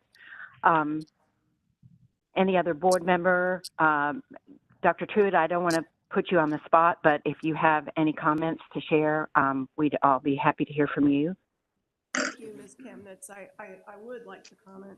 I echo Dr. Oxendine's sentiment that an incredible amount of work has gone into these standards, and also appreciate the process, as Ms. White stated. The process is just an incredible thing to behold, and I feel grateful that Dr. Stegall, Dr. Molnix, and their team have just put so much thought, effort, and work behind these standards. I am new to this, kind of late to this party, and am trying to read through the standards as best as I can, and also read these standards through the lens of the fact that regardless of what these standards say at the end of the day, our local districts can choose whatever curriculum they choose. The method of delivery, the content that they choose is entirely up to them. With that in mind, I do want our students and our teachers to have the best standards possible. Did you set and that? At this point, Do the app for that what I'm wrestling with. No, because I don't think it was on for that, and also I can't hear like anything. They're so cute. Yeah, I'm putting on my computer so it's louder, but I can't hear. Yeah, I can't hear anybody. I didn't even hear that part. That are informing the standards as a Yeah, whole. I don't know what's going on. And right now, what I see as the attempt to do that is the inquiry piece, if I'm understanding this correctly, which would be the indicators are compelling questions, supporting questions, gathering and evaluating sources, developing claims and using evidence, communicating ideas, and taking informed action. I, right now, do not feel that those are adequate to serve as guiding principles that are grounded in the discipline of history. And I'll give you an example. I appreciate the request from a previous board meeting, perhaps in June or July, that was presented by Dr. Molnix asking for more explicit language to be used. If we had what I believe to be adequate guiding principles to inform our standards that are grounded in the discipline of history, there would not be a need for explicit language to be used, because one of those guiding principles would be that all perspectives or multiple perspectives are expected to be included, that cause and effect relationships are part of the equation, that comparing and contrasting competing historical narratives is always part of the process, and Also that we evaluate major debates among historians should always be part of the process. That's just one example of a guiding principle that is grounded in the science of reading, namely historical analysis and interpretation.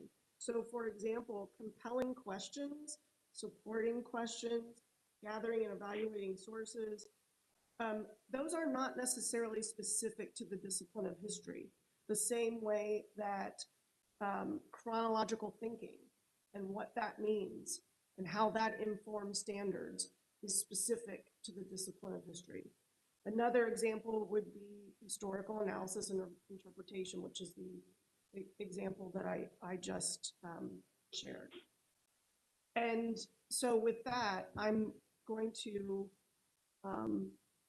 respectfully request that I may be given some time to meet with Dr. Stegall and his team to perhaps not change the standards, but reframe the context in which they are written. Thank you.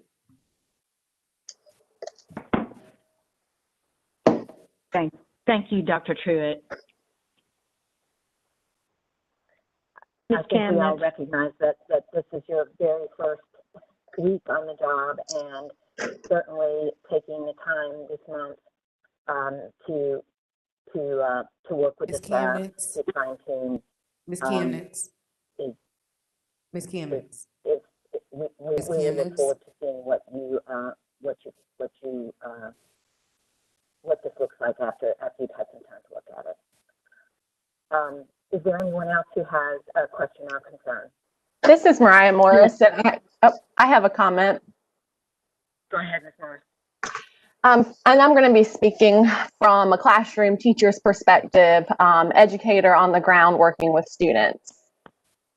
I think a lot of teachers and a lot of people around this virtual table can agree with me that one of our greatest goals as educators and then as education leaders is to encourage our students to connect with their education, so that regardless of where a child was born, what zip code in which they were born into, regardless of their gender, their race, or their ethnicity, or their personal background, that they can confidently declare at the end of our lessons and the end of our coursework that they are successful students. And they're successful partly because their school sees them and sees who they are and their identity, and who they are matters. And after many years in the classroom, I can say with confidence that in order for us to move our students to confidently state that they are connecting with their coursework, we have to design engaging curriculum that is relevant to who they are and to their self-identity. And that relevance breeds engagement. And that this begins with our standards, because our standards for classroom teachers serve as our metaphorical North Star for how we anchor our curriculum and our lessons and our assignment choice. So I fully support these changes that include the language as presented today.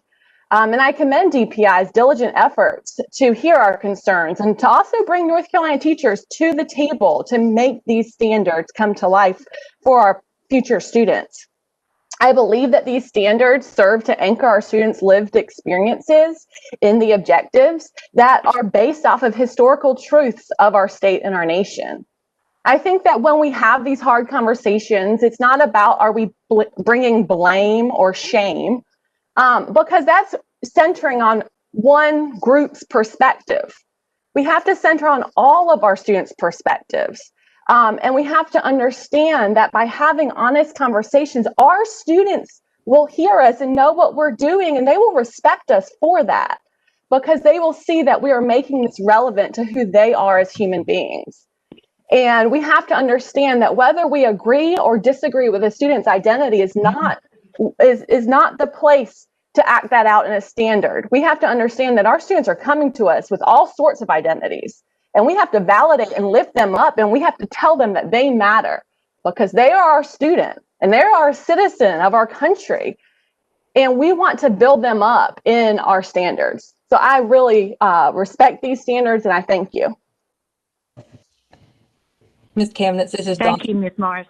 Donna Tipton-Rogers. Can I speak for a moment? Yes, Dr. Tipton-Rogers. I just would like to take the time to commend again, as Ms. Morris just said, DPI staff for the standards that have been brought to us today. I feel really positive about the changes that have taken place over the last few months and the number of people that have contributed to these ideas. The beauty of history is to study the past, of course, but to learn from the past and the success and failures so we can build and know what to do for our world today and to make it a better place for our future. We need to learn through these new standards to respect, listen, and hear all views. And I just, again, think that these standards do a great job with that, and the staff should be commended. Thank you. Thank you, Dr. Does someone else want to speak? Yes. This is Sorry, Lieutenant Governor Robinson. Yes, thank you, Lieutenant Governor. Go ahead. Yes, I know that a lot of hard work went into crafting these standards, and I can certainly appreciate that hard work, but I feel the need to go on record now as saying that I am not one who is in favor of these standards at all. I've been looking at these standards for a number of weeks now, and I do not like the divisive language. I'm being completely honest. I do not like the divisive language in these standards. As a student of history, I truly believe that you do not need to include this type of language in the standards in order to be able to teach history. I think we should be teaching our students about their common experiences as Americans. And in order to do that, I don't think we need to separate into groups to do that. We are one group. We are Americans. And I think that's what we should be teaching our children. I certainly have a lot of questions about these standards, and I'm sure that I'll get to ask some of those questions at the appropriate time. But one of my biggest questions is this: as a student of public schools, I don't ever remember a time when so-called marginalized groups weren't mentioned. I can remember all throughout my schooling, I was taught about the American Indians. I was taught about slavery. I was taught about all the things that we're talking about. So I don't understand this need all of a sudden, it seems like, to, quote, include these groups. Throughout my education, these groups have been included. I've learned about these groups my entire educational life. Been born in '68, coming along in the '70s and in the 1980s. My biggest question about this is, when is it that someone complained that these folks weren't included in these standards? Every history book that I've ever looked at, it includes all of these groups and talks extensively about their contributions to American history.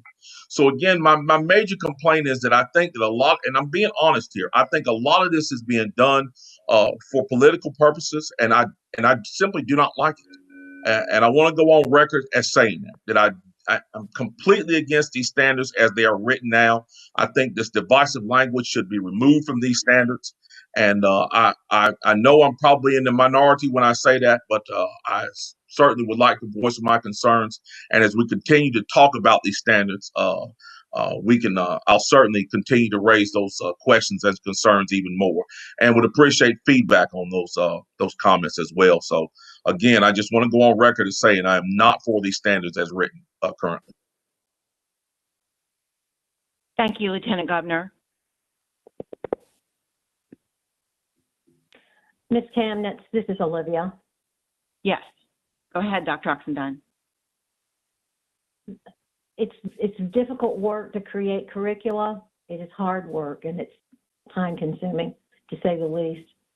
So we know that from the standards, school districts are going to be charged to pull together teams to write curriculum across the grades K through 12 on these standards.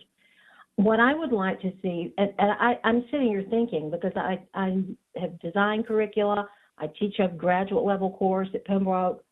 I'm not the expert, but I know enough about it to say it's hard work, tedious work, brain stretching work, alignment, design, all of the above. So what I would like to see, the fourth grade, that's still focused on fourth grade standards, just studying them very closely now. it's going to be difficult to to design a curriculum, fourth grade curriculum around these standards. So at some point down the road, probably months ahead, I'd like for Dr. Molina and her group to bring to the state board an example curriculum for grade 4 social studies standards. Because my concern is how a lot of weaving is going to have to take place between, for instance, summarize the reasons for forced and voluntary migration to and from and within North Carolina, and how that particular objective would interface with any one of the objectives under history. It's just going to be exhaustive, very, very necessary work, but exhaustive. Very knowledgeable people at the table will have to be very knowledgeable people at the table to design a curriculum around this. I haven't mentioned a textbook. I've heard some discussion around developing resources or recommending resources, but we haven't even touched on a collection of textbooks.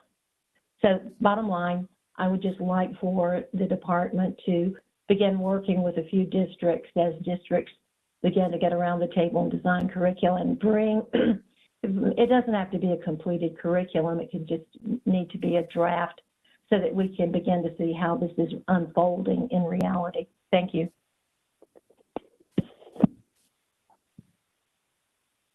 Madam Chair, may I? Yes, Mr. Ford. Oh, all right, thank you so much. So, I just want to begin by, again, saying thank you and appreciating the leadership of Dr. Stegall, Dr. Molinex, and so many others who contributed to this. This is a Herculean task that you all brought before us. And really, I want to honor what I think was the process of this development. When y'all came before us last spring or summer, I forget, and after, hearing a large amount of community feedback from stakeholders, parents, teachers, students about the desire for more inclusive standards, specifically explicit language, which promotes the deliberate inclusion of multiple voices, that you all responded to that, authentically and diligently, and laying things out, showing us point by point, goal by goal, and objective by objective, each recommended change to the standards. I just think that you are to be commended for that. And in a way, I hope that the overwhelmingly supportive public response, the 85% number, stands as a metric, an identifiable metric that your work has not gone unnoticed. We know from our strategic plan, we've identified equity as a guiding principle. We have adopted an action framework and an equity resolution, because I think we know that there is no one universal American experience. There is no one universal global experience. There is no one outlook. And although we do share a national identity, our experience varies wildly according to our groups, right? I think that if nothing else, this past census year teaches us that, demographics are important, right? There are ties that bind us, but there are also things that offer particularities that have to be acknowledged and have to be seen. I would also lift up that the majority of our students now belong to many of the groups that have now been included in these standards, right? So we are a state public school system that has majority students of color, right? We are a United States school system that is now, for the first time in history, students of color. And so what you have done is done justice to many of the students, even from our past meetings, who have expressed a desire for more diverse and inclusive standards. But it harkens back to the African proverb that I heard, that until the lion tells its side of the story, tales of the hunt will always be made to glorify the hunter. And I think what we've done here is we've stitched together a patchwork of American world civics history that doesn't just use one thread, but uses a tapestry of various different threads and challenges, as Mr. Bristow Smith said, individuals not to believe one thing or the other, or to feel a certain way, or to engender a certain euphoric experience, but rather to think critically and arrive at their own conclusions thoughtfully about what they do as well as what they do not believe. And so, by grounding this process in the evaluation of historical thinking, critically analyzing sources, something I think is desperately needed at this point in time. We prioritize facts over feelings, right? Because we know, the falsehoods don't care who tells it, right? So we have to make sure, and I think you all have done that, been good stewards over the craft that is teaching, but especially social studies teaching, and the development of these standards. And so I just wanted to take a moment to offer my explicit support and gratitude to you for your leadership and your responsiveness to the concerns of communities of the state of North Carolina. So thank you so much. Thank you, Mr. Ford. Once more, if there is a board member or advisor who has not spoken yet and wishes to join the conversation, please let me know quickly. Ms. Kamnitz, can you hear me? Yeah. Is that Vice Chair Duncan? Yes. Yes, go ahead. I want to also start, as everyone has done, I think, by expressing thanks to the people who are working on this. The difficulty of the task is illustrated by this conversation. Part of our present history is there are discussions about what are facts, what are historical facts, upon which there has not always been universal agreement in many respects. And that presents a difficult picture for our children to learn social studies in. Social studies has become a little bit of a battleground for some people in terms of how we are presented.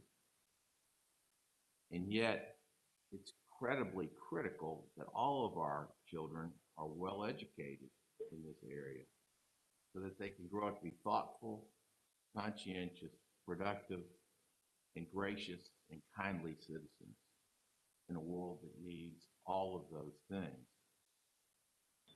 And to even make it more complicated, we are now in a place where in the social studies area, for example, for our high school classes, we now have a personal finance and economics course, which is an important endeavor, and I don't mean to minimize that in any respect, but it takes away from the amount of emphasis that is placed on our story, our American story.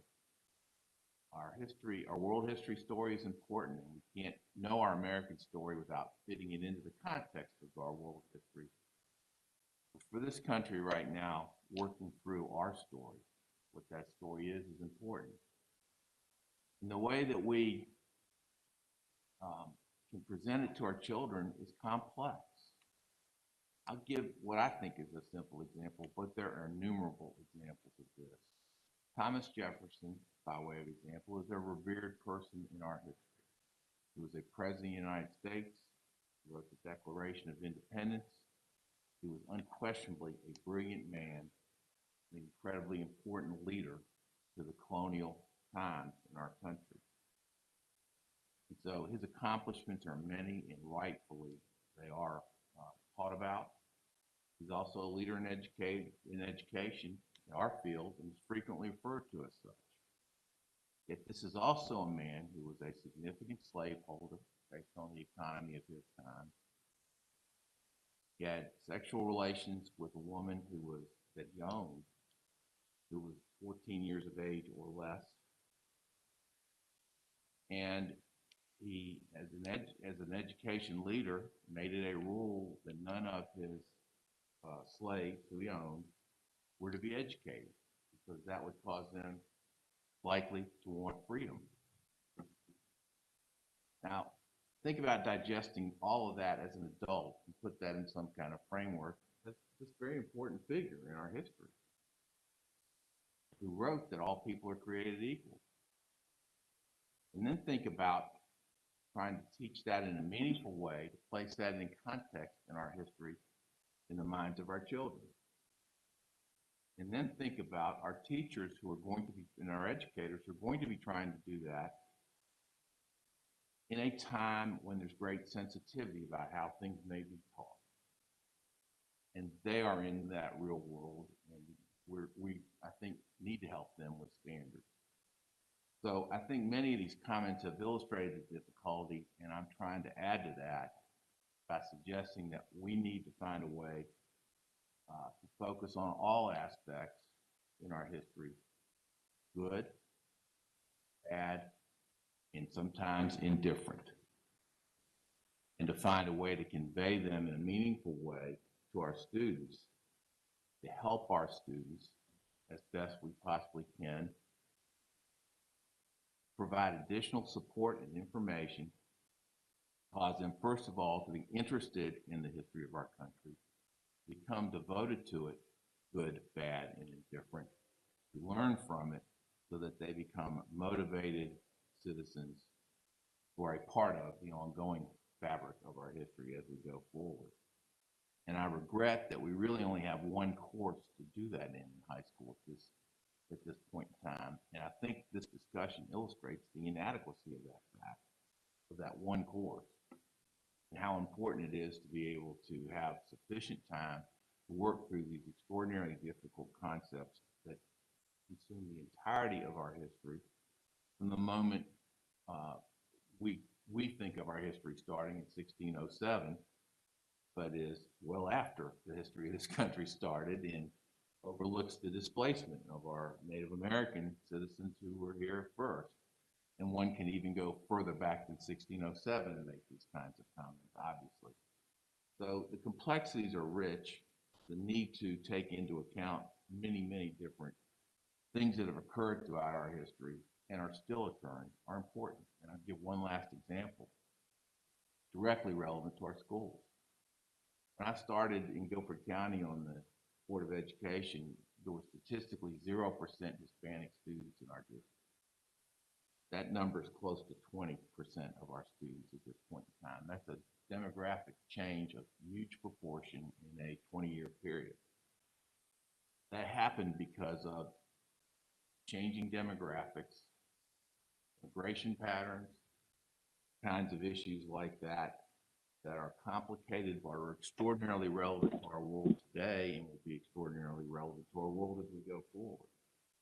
And I think just simple things like that are, and recent events like that are important historical teachings that our children will deem to be better equipped. And there's a long list that we can move on, but immigration is an important topic. It's one that I think would be deemed sensitive to talk about in schools and in our history courses. But yet it's very important to the development of this country. And there are different immigration patterns that have emerged at different times, and those different immigration patterns at different times have helped shape who we are and what we are. So we need to embrace that, embrace the fact that those patterns have existed and they help shape who we are, and that we need to help our children be equipped to go forward in a way that they can be good guardians and stewards of our democracy going forward. So I think this discussion is extremely important. I'm thankful to not just the group working on standards, but I'm thankful to all participating in the discussion because of just how important it is to our children. Thank you for giving me those moments. I apologize for taking that long. Thank you, Chair Duncan. I believe that our comments that we've heard today are a microcosm of the conversations that are occurring throughout this country. We're obviously all feeling our responsibility for our students, and we're trying together to find the right path. Ms. Hearing, Ms. if there are no more, I'm sorry, who do I hear? It's Olivia again. I'm sorry to prolong this. Olivia, it's Olivia. Yes, go ahead, Dr. Oxendine. I'm still approaching my discussion is grounded from a curricula design architect, I suppose. I will have, I'm going to be very transparent and honest and say to you, already acknowledging everybody's kudos, and I will add 2,500 to that, the hard work. But I will have a hard time supporting the standards, because from a design perspective, and granted, standards should not be framed around some ideological, strong ideological posture. I'm opposed to that. I'm a purist when it comes to curricula and standards. I think it should be grounded in research and truth and facts and academics. And so from that standpoint, I'm focusing on grade 4. There is not balance in the objectives. Some of the standard categories have 2 objectives. Some have up to 4 objectives. I think you can go back to the drawing board and give some thought to how to bring balance in these objectives. It just doesn't stand to reason for an actual lesson to focus around 2 objectives when another lesson in grade 4 social studies would focus around 4. So I think we can do it. I think the team can go back to the drawing board and come up with some better balance. I haven't even studied the other grade levels, but I would imagine that the same element that I'm describing is applicable across grades K through 12. And I do go back to my point. I do want to see terms like indigenous really refined. I want to see more done with 4B1. Well, the one that I gave an example of how I'd like to see geography tied to regional economies. I just think that we need to give probably another day to this around the table so that we are looking at some balance. We're looking at better sequence. We're looking at defining some of the critical thinking skills. I have a question about the meaning of compelling questions. I don't know what that means. A compelling question is a matter of one's opinion. One 4th grade teacher may define a compelling question one way. The other 4th grade social studies teacher may have a whole different list of, here are my 10 compelling questions. And another 4th grade teacher could have, so I don't know the meaning of compelling question. So those are the points that I want to put on the table for consideration, Ms. Camnett. Thank you, Dr. Oxendine. Looking at the clock, I know this is a really important discussion, but we do have some further work to do in the committee. So if I hear no other comments, I would just like to remind us that because of our decision last summer, we are looking at time being of the essence as we move forward here. I think from the presentation, we understand the complexities that still await us in the installation process. And again, our time is very short and we need to be mindful of that as well. To close, I'm going to turn to Chair Davis. Chair Davis, do you have anything you want to add? Yes, thank you, Ms. Camnitz. I'd like to add my appreciation to our staff and the North Carolina teachers who participated in writing these standards, and even more my appreciation for the civil discourse that we had this morning. That's a social studies lesson in and of itself.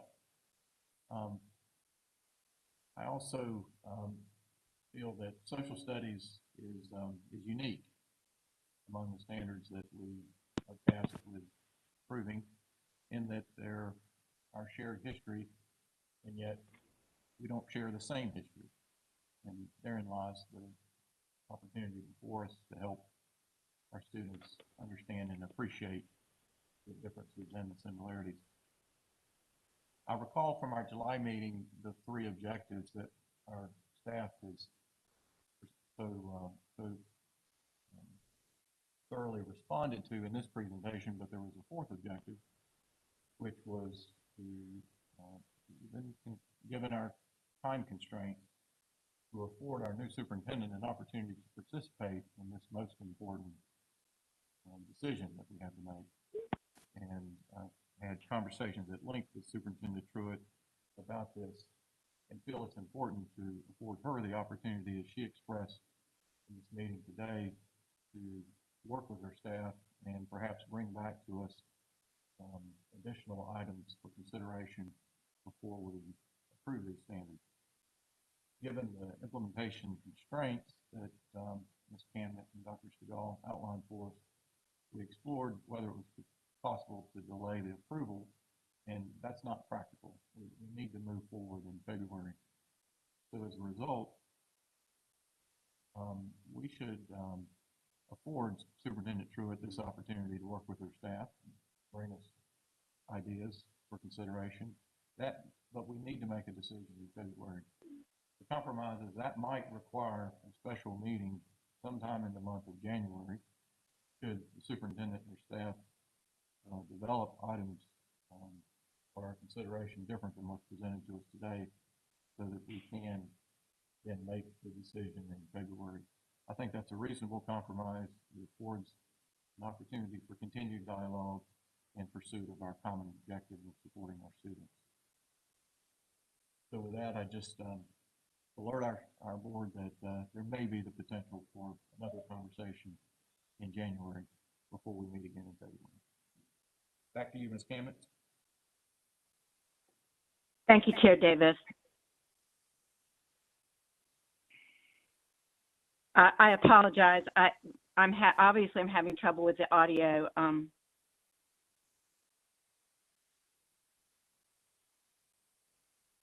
Let's see if that's a little bit better. I would like to move on now to two more discussion items, SLA 3 and SLA 4.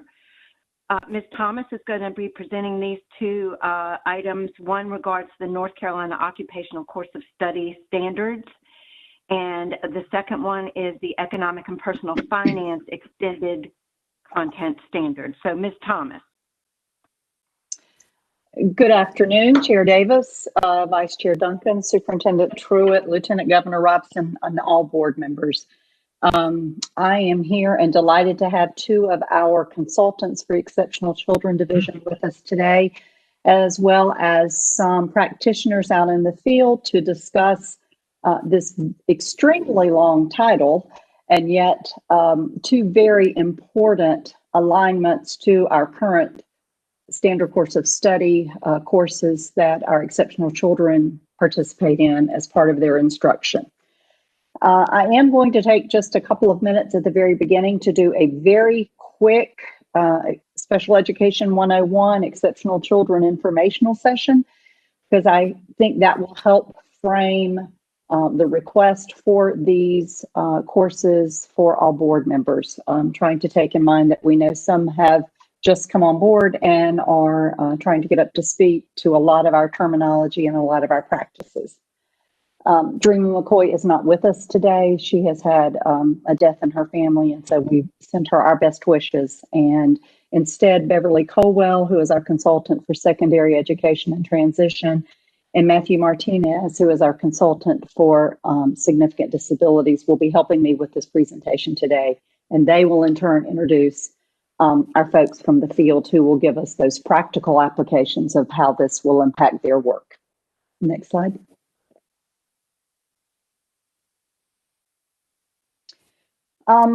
We are guided in our work in the Exceptional Children Division by a federal law. It started in 1975 with the Public Law 94-142, as we all commonly knew that law. And in 2004, it became the Individuals with Disabilities Education Act. And so much of our work, as you hear us present before the board and see communications, deals with IDEA, our Individuals with Disabilities Education Act, which is our federal law requiring provision of educational services for all students with disabilities. And in North Carolina, we also have a general statute in 115C that aligns directly with IDEA, which is in Article 9. So all things we do have a either a federal or a state legislated guidance behind it. Next. There are some main tenets of the Individuals with Disabilities Education Act, or IDEA. And you hear us talk about free, appropriate public education. You hear us talk about least restrictive environment. We have to ensure that all students have access to an education and instruction that is appropriate, which would be FAPE, free, appropriate public education, in the environment that is least restrictive for them. It doesn't mean all students must be educated in general ed classrooms. It means it must be most appropriate for that individual student's needs. Each of these students, as you probably know, have an individualized education program, which referred to as their IEP, is the kind of the framework or the blueprint of how that student is going to receive instruction, where they're going to receive it, and what accommodations or modifications are needed, and what goals specifically they will be addressing to help them gain better access to their instruction. And we call that specially designed instruction. And then there's a large component of IDEA, which is around child find, and that's just ensuring that we identify all students with a disability who are in need of special education so that they have the opportunity of these 5 components here to ensure they're accessing their education. Next. This is just a quick breakdown for you of the number of students by disability. As you can see, our highest eligibility category, and we don't diagnose in education for special ed. We only identify for the purpose of special education services. And our students with specific learning disabilities are the largest population of students we serve. Today, in these 2 requests we have for the board to consider that will come back for vote in February on these 2 standards alignments that we've done, we're really dealing with the 4th bar from the left down. So it's our what we call our low incidence populations. It's our more involved students that are going to be accessing these curriculum offerings that we're discussing today. Just wanted you to have a picture of the number of students that we are talking about as we look at these 2 courses. One of the items that we're discussing today is part of the curriculum from our occupational course of study, and that is the 2nd pathway to graduation diploma in the state of North Carolina. We're serving about 9,900 students in the occupational course of study in grades 9 through 12. And when I say through 12, some students students with disabilities may stay into school up to the age of 22. So we may have some students that are spending 5 to 6 years in high school in the occupational course of study, but the federal law allows for that so that they have the opportunity to gain post-secondary skills and their educational needs being met so that they can be productive citizens. So out of our population, it's not a huge amount of students that we're talking about today. In our extended content standards, again, students in grades 9 through 12, that's less than 4% of our total population. It's about 8,300 students. So again, we're talking about small groups of students. Next slide, thank you. So the majority of our students with disabilities identified as a student with a disability having an IEP and needing specially designed instruction or special ed, most of them do receive their instruction in the general classroom. That may be either push-in services or co-teaching services with a general ed and a special ed teacher. It may be some pull-out services going to a special education teacher specifically for work on specific goals. But about 80+% of our students are receiving their instruction in a regular classroom. And that's our goal because it's really hard to duplicate full instructional content for all of our students. And so those that can access the general curriculum with aid supports and services, accommodations and modifications, we certainly want them in the regular ed classroom getting their special ed support. The next slide, and I think you have this as a separate attachment in the board items, is really kind of a breakdown of the course of study that we have in North Carolina, and in particular, what students with disabilities participate in. So at the far left on the screen, the extended content standards. These are students that are assessed through the Extend 1 accountability assessment. They are not on a diploma track. They are on a certificate track. These are our most involved students, but they still must receive and are entitled to receive instruction aligned with our general course of study. It's just delivered at a level that is more accessible to them based on their abilities, their needs, and their access. The middle column is the occupational course of study, which is totally aligned with our standard course of study. It is a diploma track, and it does include occupational preparatory classes to help better prepare these students for post-secondary outcomes. That's one of the requirements of IDEA, is that we develop a transition plan for all of our students with disabilities, starting in conversation at age 14, implemented at age 16 in North Carolina. And this builds a plan for what that student will be working toward as they go through their high school courses to be ready for post-secondary employment or further education in trade schools or other programs. And then, of course, we have our standard course of study, which are the standards that we will be aligning these two courses, or these courses we're talking about today, in these two different areas. Next. So just a quick, brief overview of the occupational course of study. It is, as I said before, one of two courses of study in North Carolina that leads to a diploma. To be in the occupational course of study, you must be a student with a disability with an active IEP. So this is very specific for our students that are being served in special education.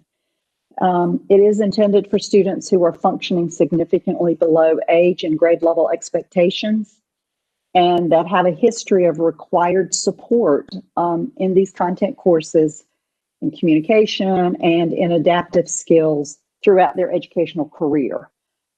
This begins in high school, so up through K-8, these students are following the standard course of study with accommodations, modifications as needed. But beginning in high school, it helps these students to follow this pathway so that they can meet their educational and their career development needs to be productive students and citizens in our society.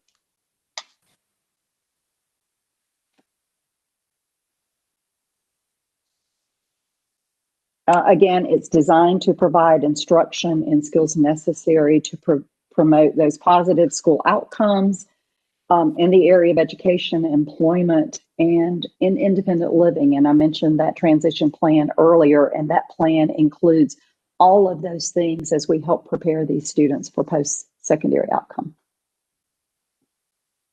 Next. This is a link that I just provided you for information. It takes you to a live binder, and there you can find the entire occupational course of study information. There's trainings in there. There are FAQs and guidance and tools to help IEP teams and parents make good decisions and informed decisions about students who might appropriately be identified for the occupational course of study. So that was just an additional piece of information for you. And then very quickly, the students with significant cognitive disabilities are those students that are participating in instruction through the extended content standards. And so these are aligned with our standards at the very grade level in which the student is identified, but they are broken down, chunked out in ways that students are maybe getting smaller pieces of instruction in a particular area at a given time, but still being accountable from a teaching standpoint to the standards that have been identified for that grade level in all areas. Just a couple of things here is that students must meet 3 criteria in order to be instructed on the extended content standards. And those are listed in the boxes on the slides there. I said before, students who are on the extended content standards do get a certificate of completion because they are not meeting all the graduation standards because of the rigor required. These are our most significantly involved students, and they're students who can achieve, but they are not going to be able to meet the standards to be eligible for a diploma. And these are, again, decisions that are made by both IEP teams and parents together as they are choosing this pathway, because once the student is on this pathway, it's very difficult to move back into the standard course of study for the diploma track. And I mentioned earlier, they are on, from an accountability standpoint, the North Carolina Extend 1, which aligns to the curriculum, but does not lead to the diploma. Next. One thing of importance is that the extended content standards have true vertical alignment with our regular standards from the elementary, middle, and high school levels. And that's really important to us because years ago, as we started special education requirements under Public Law 94-142, this population was not necessarily served immediately. And when they were served, they were not necessarily students who were getting true content instruction. So we've come a long way in special ed in providing our most at-need students the better, higher quality instructional practices that all students get. And I feel like this has been a huge win for us in this state to be able to have these extended content standards that are aligned and yet are appropriately accessible to these students. One note is that our NC Extend 1 alternate assessment, we cannot exceed from a reporting standpoint from accountability more than 1% of total students assessed. And this is not just an Exceptional Children Division item. We work very closely with our accountability department to ensure that we are checking to make sure those students on the Extend 1 are truly those students who should be assessed and instructed in this way. Next slide.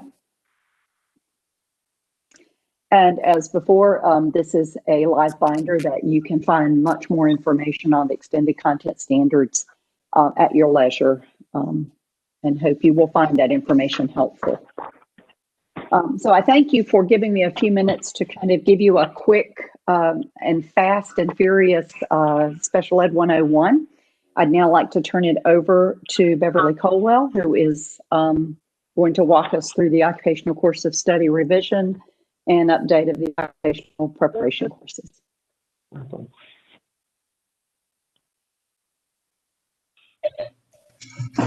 Thank you, Sherry, and good afternoon to everyone. I am going to provide you, as Sherry said, with some additional information about the occupational course of study, in particular, the occupational preparation courses that Sherry mentioned as she was reviewing the background information. The initial efforts to align the OCS began in May of 2005. The original focus was around modified content and modified assessments. And as states were required to move away from modified content and modified assessments, the instructional emphasis to a more rigorous academic content was the result. And this also resulted in us taking a look at the original 900 work hours requirement and determining that a 600-hour work hours requirement would be more appropriate as a response to this increased rigorous academic content. It also caused us to prepare ourselves for ongoing and continued efforts in aligning to the fullest degree possible to the standard course of study.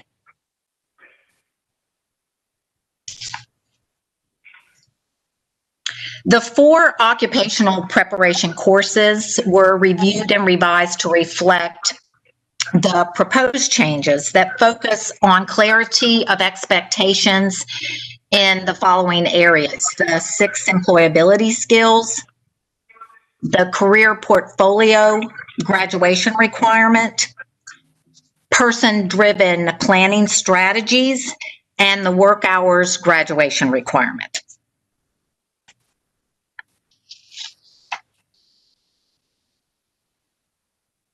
The proposed changes also reflect an increased alignment with content areas of science, social studies, and math. And the new course titles reflect North Carolina employment first status and the expectation for our students in post-school employment.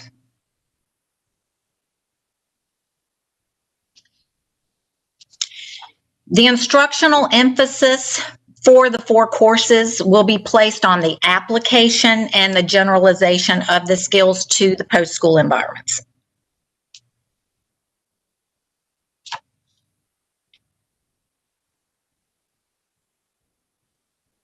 The science alignment is based on the natural connections and the nature of science, and those areas include logical connections between evidence and explanations, determining similarities and differences in findings.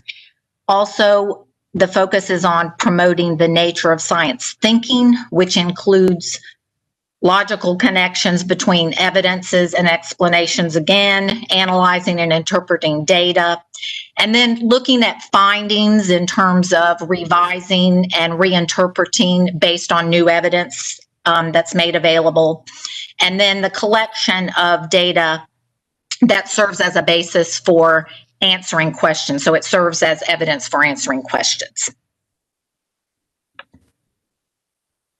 Next slide, please. The social studies alignment is based on the themes of social studies. Human beings creating, learning, sharing, and adapting to culture, cultural dynamics, and the fact that these change over time, that through experiences, observations, and reflections, students identify similarities and differences among cultural groups, and it includes an awareness, caring, and embracing of cultural diversity.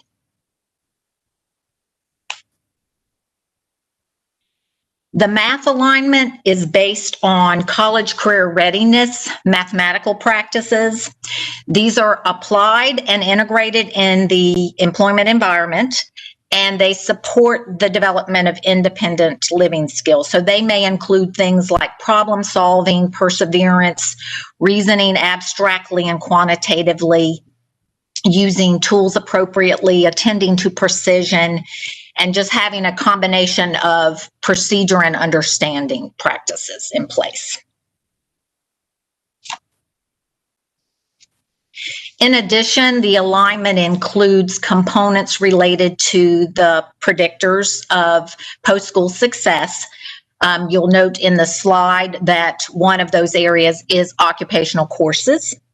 We'll talk briefly about 2 other components, employability and person-centered and person-driven planning, over the next 2 slides.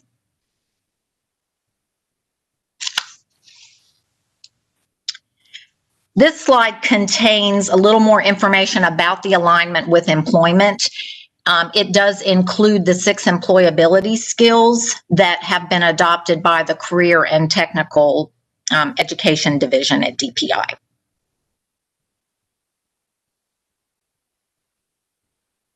And then this slide contains a little more information for you around the person-driven planning alignment. This category contains elements that promote education and employment readiness, and they also align with the predictors of post-school success mentioned a couple of slides ago. So this is just a recap of the areas addressed in the revision of the 4 occupational course of study courses, which are taught sequentially across grades 9 through 12. The specific details about those additions can be found within the competency goals and the objectives in the supporting documents.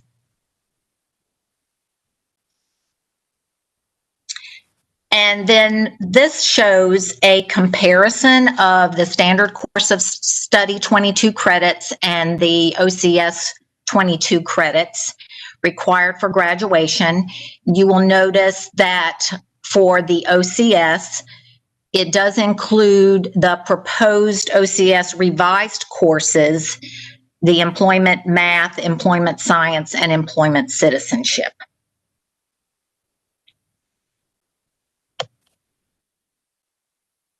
Now, this process involved research, review, and revision. It included participation from a stakeholder group with representatives from small, medium, and large traditional and charter schools across the state, other state agency representatives, and National Technical Assistance Center representatives.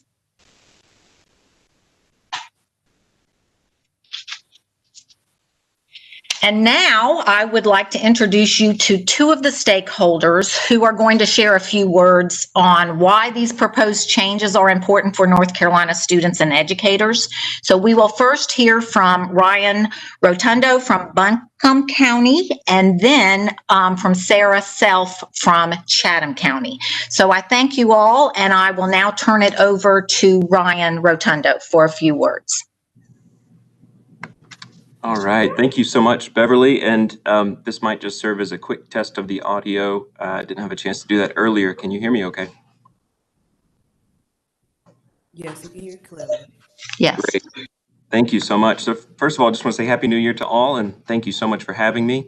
I just want to share a personal perspective on the expectation that Beverly mentioned, that these proposed changes will promote positive post-school outcomes in the areas of education, employment, and independent living. So I have an older sister with Down syndrome who, having followed the occupational course of study, graduated with a North Carolina high school diploma. In fact, I have the privilege of being able to teach in the classroom that she graduated from.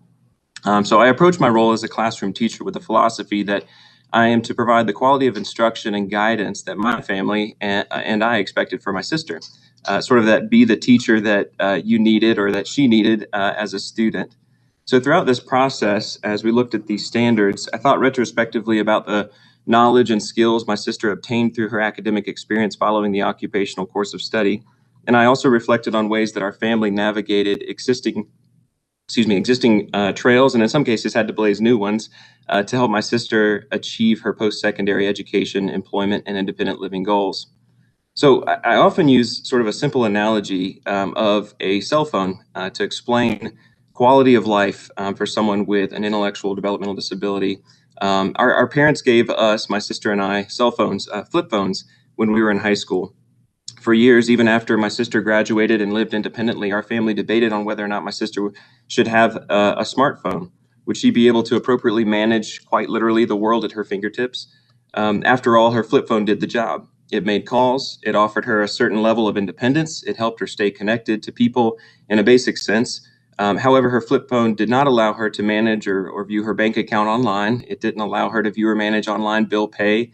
It didn't allow her to share her dreams and aspirations with family and friends with a video recording and a click of a button on social media. So when my sister finally got her first smartphone, she burst into the 21st century with light speed. She was finally connected. She could FaceTime with her best friend in Chicago with an app. She can get a ride to work or to a friend's house. She's now more independent than ever. So I share that to say this. Occupational course of study standards must prepare 21st century learners whose quality of life will be directly linked to their knowledge and skills to navigate modern technology, independent living, post-secondary education, employment opportunities, and other means of financial asset development, such as NC-ABLE, Social Security benefits, and others. For context, the first iPhone was released in 2007. As has already been shared, approval for the OCS dates back to 2005. I think we can all agree that our world has changed quite a bit over the last year, let alone the last 15. So right now, as a teacher in the occupational course of study, it feels like with these existing standards, we're still operating with a flip phone. I think it's time that we provide our students with an updated framework that will best prepare them for their futures. So it's really been a pleasure for me to take part in this process. Thank you so much, Beverly and Ms. Thomas. And with that, I thank you for your time, and I'll turn it over to Ms. Self.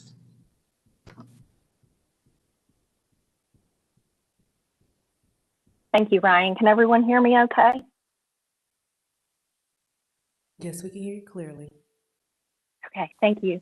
Thank you for allowing me this opportunity to share with you today. I'm sure many of you are already aware of the merits of a middle ground curriculum that meets the needs of students who would otherwise slip through the cracks. The best way I can describe it is when your child gets that amazing gift that they're so excited about, but on the outside of the box, what does it say? Adult assembly required, and you don't have a toolbox. Through the OCS program and specifically the occupational preparation courses, we are providing that toolbox to help your child reach that potential. Otherwise, without the toolbox, the gift just stays dormant in the corner and doesn't have a purpose. I think COVID has highlighted even more the need for all students to have 21st century digital skills, and in an ever-changing world, we need to ensure educators and students are provided with a curriculum that prepares them for the world they will live in. And that may not be the world we're in today, but we need to prepare them for the world they'll be living in tomorrow. Goes right back to what Ryan was saying about smartphones. I personally feel very lucky to live in a state like North Carolina, where we have a program like the Occupational Course of Study. It's a curriculum and format of classes that allows otherwise very capable students who would not be successful a way to grow academically, increase self-confidence, develop self-determination, and succeed globally with the necessary supports, instruction, and opportunities. Just to give you an idea of what this program looks like in action, over the course of the 4 years that students participate in the program, depth of knowledge across the courses increase, while also providing repetition and scaffolding for students to thoroughly assimilate their learning despite challenges presented by their disabilities. Multiple formats are provided for students to practice and demonstrate their knowledge in each of their classes, with a smaller student-to-teacher ratio, which allows for greater individualization and support.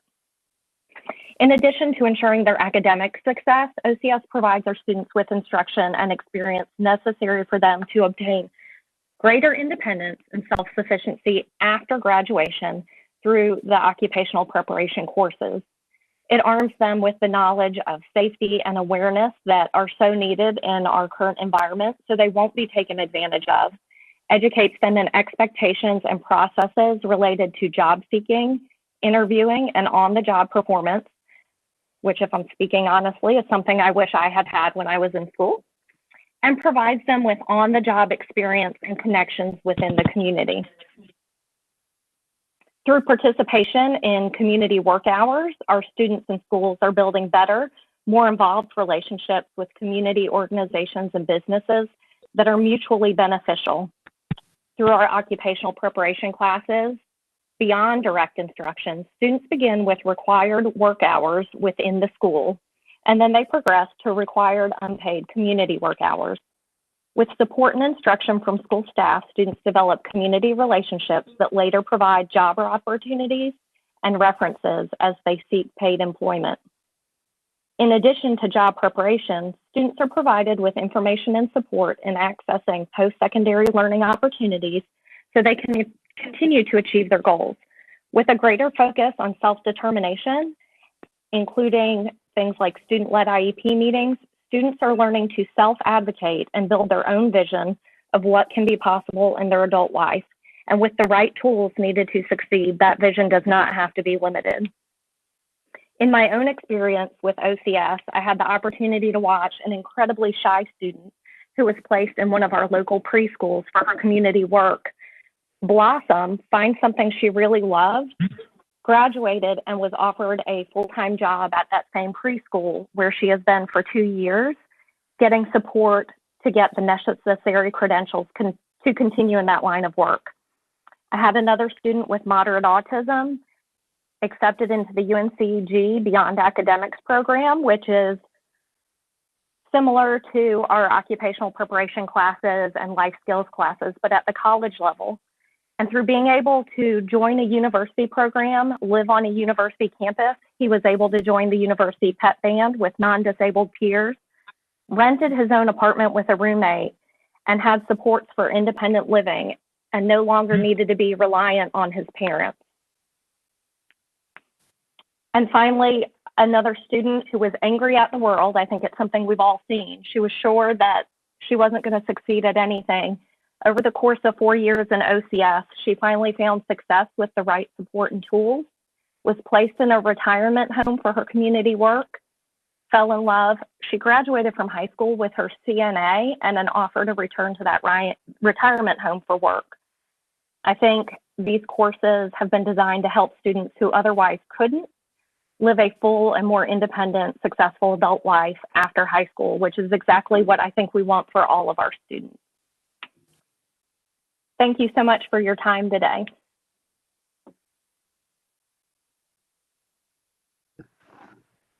Ms. Thomas? Yes, ma'am. This is Ms. Kamnitz. Just looking at the time, I'm wondering if we should take a break and then come back to SLA 4, but I'm concerned to make sure that Mr. Martinez would be able to join us after the break if he has any time constraints that would cause. He is remote, and I think he will be able to be available. I would like to make sure that Caroline will be able to join us back after break. Okay. Hi, it's Caroline. I can join you after the break. Super. Then we're good to break and come back. Yes, thank you. That being said, Mr. Chair, it's been a very long morning. What do you think if we hold SLA 4 till after the break, and then we can do 5 and 6 then as well? That'll be fine. We can break until 1:30 and reconvene at 1:30. Thank you. We're on break until 1:30.